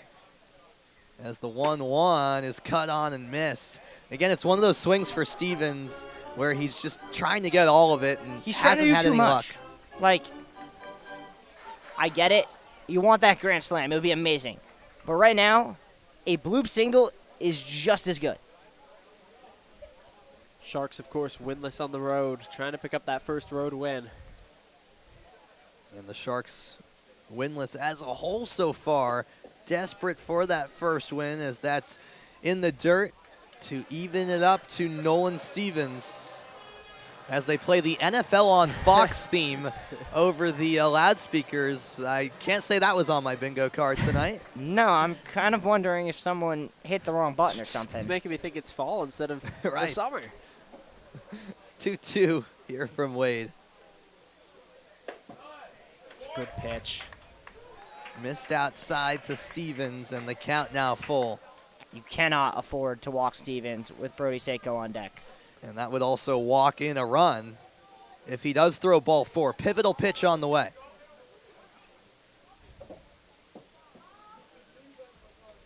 Goes with the heat. Stevens rips it down the first base side. 1 run scores. Brini sprinting in. The throw off line. It's a 2 RBI single. Nolan Stevens' first hit as a goal is a big one. And Newport has opened it up here in the 8th. They lead 6-2. Yeah, it just felt inevitable. After Ty Wade let the 1-2 count slip, he left one in the zone, and eventually, it's the law of averages, which you've been mentioning time and time again, Luke. Eventually, Nolan Stevens was going to find a way to get a hit, and he chose now to do it. A great moment to deliver for Nolan Stevens as Newport gets some more insurance here in the 8th. Brody Seiko now at the plate. So with Stevens at first and Staten at second, guess what? There's still just 1 out here in the 8th as it drags on here at Cardines. That's popped opposite field and well out of play off to the left side. And just to emphasize how long this inning has been, there was sunlight out when the top of the 8th started. It is now pitch black. Yes, that is a correct statement, I can affirm. 0-2 on the way from Wade. Swing and a miss. So Seiko strikes out, and finally that second out arrives for Martha's Vineyard, Luke. Yeah, well, now you mentioned how long this inning has been. Tyler Hare is going to be the 14th batter combined between the two teams to come to the plate in the 8th inning. So certainly a lot of guys have stepped up to the plate. And it's just a tough break. Sharks down again. Big hole to climb out of here in the top of the 9th. And if you're Ty Wade right now, all you just can hope for is to get down to the 9th inning with no more runs on the scoreboard.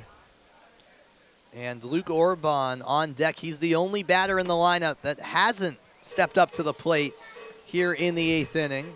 I mean, 3 runs have scored, but only one of them is actually charged to Ty Wade right now. He's had a solid performance. It would have been better if his defense could have helped him out a little more. Those wild pitches as well. Not helping. 0-2 to Hare. Down low. Good eye from the left-handed batter out of Wofford, who in his debut of the summer, second season with the Gulls, is having himself a night. 2 for 4 with a couple singles. Including an RBI in the 7th. Yes. This is the 3rd straight inning he's been at the plate. Taken inside, that almost nicked Hare, and it's 2-2. It's a close pitch, though. You see Hare standing right on top of the plate. Runners will, oh, excuse me, my bad. Thought that was 3-2. Not quite. Still 2-2. I just can see the future, you know? And yes, you can. Now 3-2. Now the runners will be moving on the pitch. And that was another pitch that almost hit Hare, that time down by the feet. Looks like it will be Adam Walker to start at least the 9th. Colby Holcomb, also a recent addition for the Gulls, is out there just in case. Swing and a miss, and there's strike 3 by Wade, so he settles things down with back-to-back Ks. But the Gulls put up 3 runs in the 8th and have a 6-2 lead. The Sharks down to their final 3 outs after this. He's going to play Name That Tune for a chance to win a Marriott skip card gift card from the Marriott. Since this is Stop and Shop night, these are songs that have a food in the title. Here's song number 1. I told you, man. Chicken fried. All right, that's chicken fried. All right, skip card.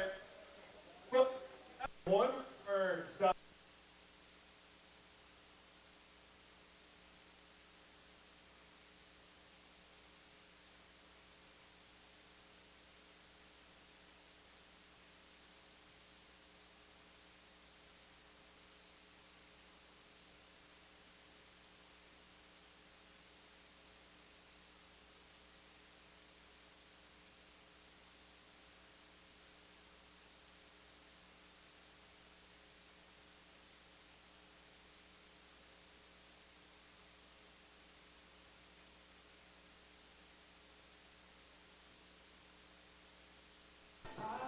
Back at Cardines, through 8 innings of play, it's Newport with a 6-2 lead over Martha's Vineyard. I'm Sam Reese alongside Riley Daniel and Luke Burgess. And, I mean, you look at how this game has played out. This was tight. It was 1-1 for a while, Luke.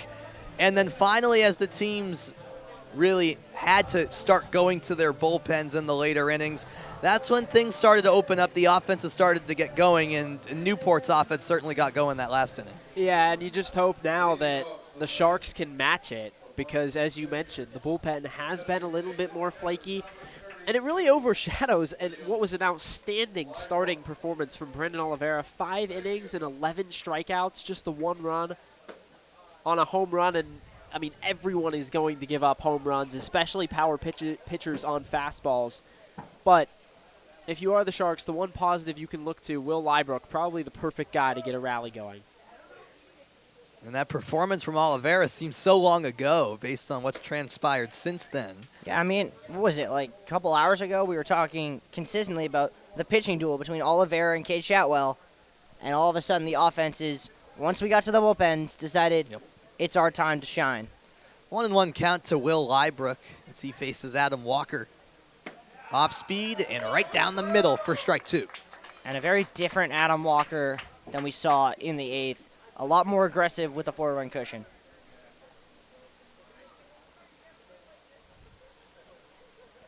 Walker taking his time, waiting for the sign he wants from McCommons. Lybrook, good 2-strike hitter. Fastball misses low. Lybrook was wise there not to go after it 2-2.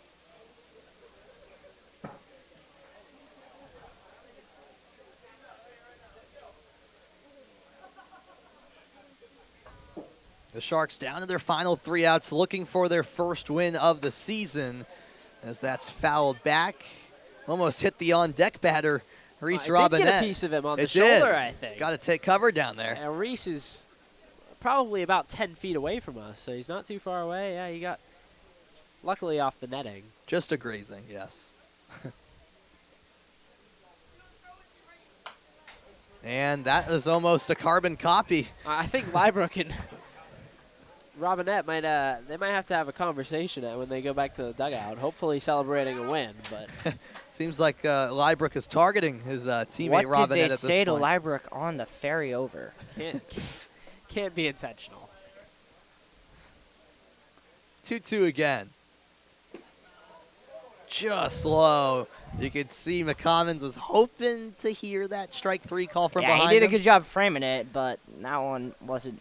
Goes back to what we were close. saying as well, though, about Lybrook being a good 2-strike hitter. You see him draw this count full. He's done that so much this season. Walker sets and deals. And strike 3 called. Top of the zone. Down goes Lybrook, who has a confused look. And look at this. Oh, I think he might get tossed. Yes. Yeah, but he's gone.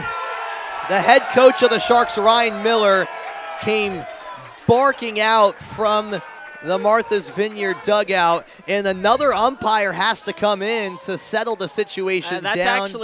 That's actually bench coach Will Flanders, Sam, who just got tossed. Okay.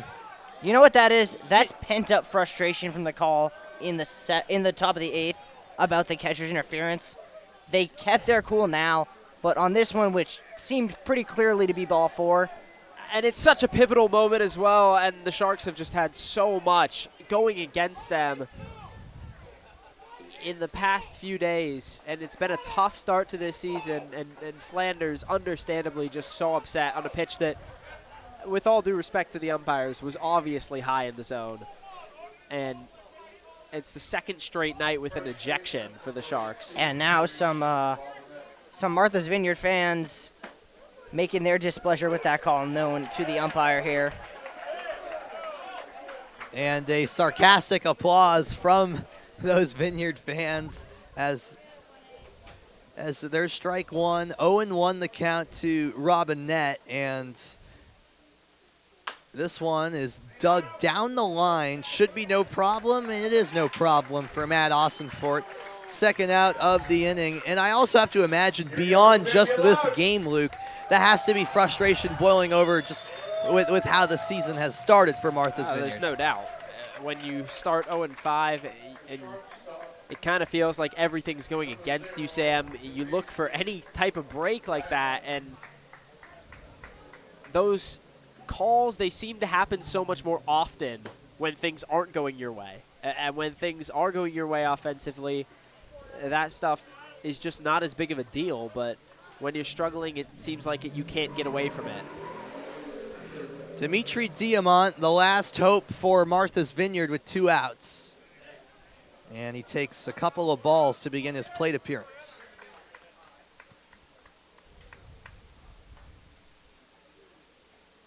Two 2-0 with 2 outs.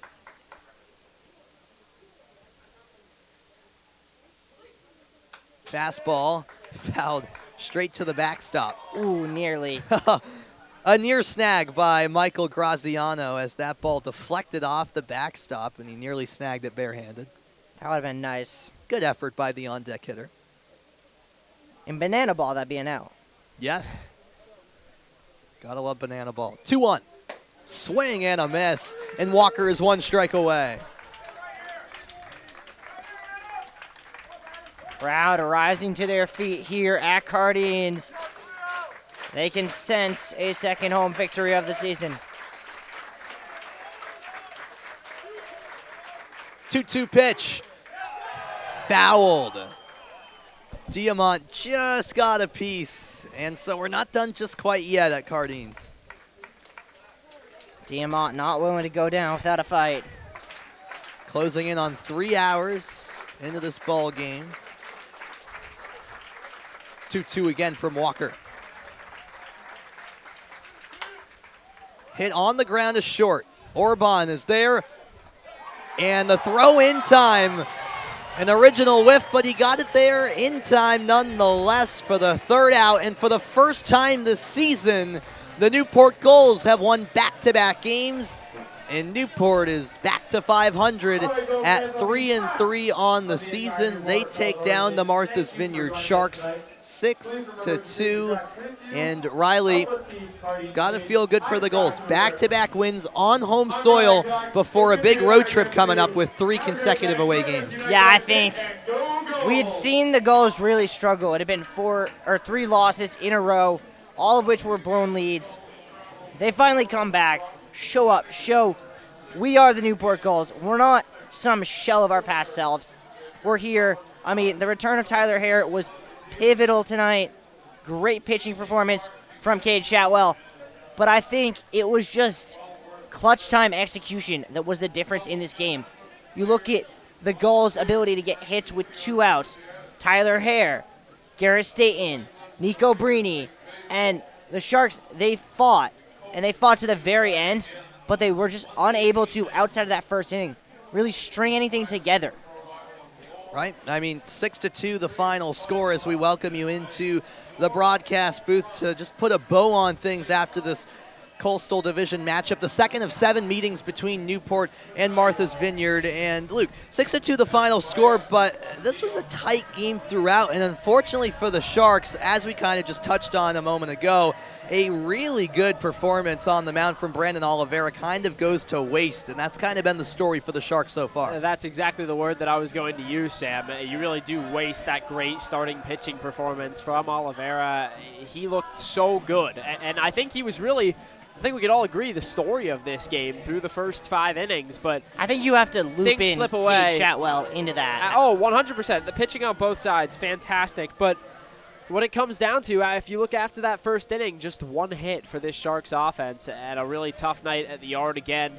Sharks get an off day tomorrow, the second of the season, and they'll come back looking for their first win of the year, a long road trip up to North Adams on Friday night. That is quite the road trip. The longest trip you can really have within the state of Massachusetts. I'd put money on that. All right, so the Sharks an off day tomorrow. They drop to 0-6. The Gulls have 3 straight road games coming up, beginning with a trip tomorrow against Mystic before then traveling to Upper Valley and then Ocean State on Saturday. The next Gulls home game won't be until Monday, so 5 days from now. That'll be here at Cardines against the North Shore Navigators. It'll actually be the first meeting between the Gulls and Navigators this season, and that can be seen right here on ESPN Plus with a 6:35 first pitch as usual. All right, that puts a wrap on things here from Cardines Field. So for our fantastic, hard-working production team and my great broadcast partners, Riley Daniel and Luke Burgess, it's been a pleasure, folks. I am Sam Reese saying so long from Newport, where for the final time, the final score is the Gulls 6, the Sharks 2. A reminder that all games airing on the ESPN networks are streaming live and archived on the ESPN app. This has been a presentation of ESPN.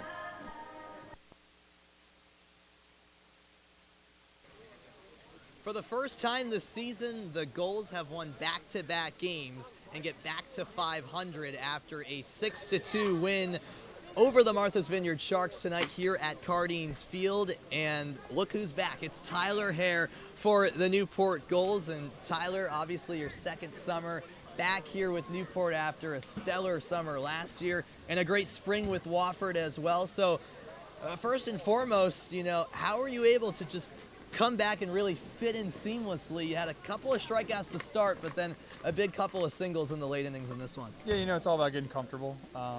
Showed up to the field today, was ready to play, saw all the guys, saw Teddy. I had a great time today. It was a lot of fun. Got out here at Cardines, figured it out, got some hits, got a win, so that's cool too. It was awesome. Great first day. And how exciting is it to just be back in Newport, especially for you after, winning it all last summer and having that motivation to go back to back? Yeah, it's so awesome. Last summer was great. Built a lot of memories with some great guys. Hopefully we can do that again this summer and build some more memories. Right, and take me through just what these last few weeks have been like for you.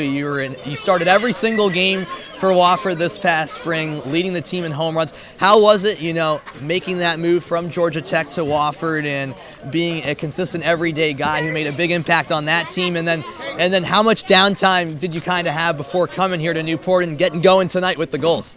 I was just being myself, just meshing with the new team. It was tough at first, but I think I found a good place in Wofford, and those guys, I love those guys to death. And I did have a little bit of downtime before getting here. I got to spend a weekend with my family, so that was awesome. And drove up here, took 2 days to get up here, and so it was awesome. It was awesome. All the way from Atlanta up to Newport. Tyler Hare back in town, and a big-time performance from him, 2 for 4. We thank you so much for tuning into the Gulls post-game show here on the Newport Gulls Broadcast Network. I'm Sam Reese saying so long. The Gulls back home next Monday against North Shore.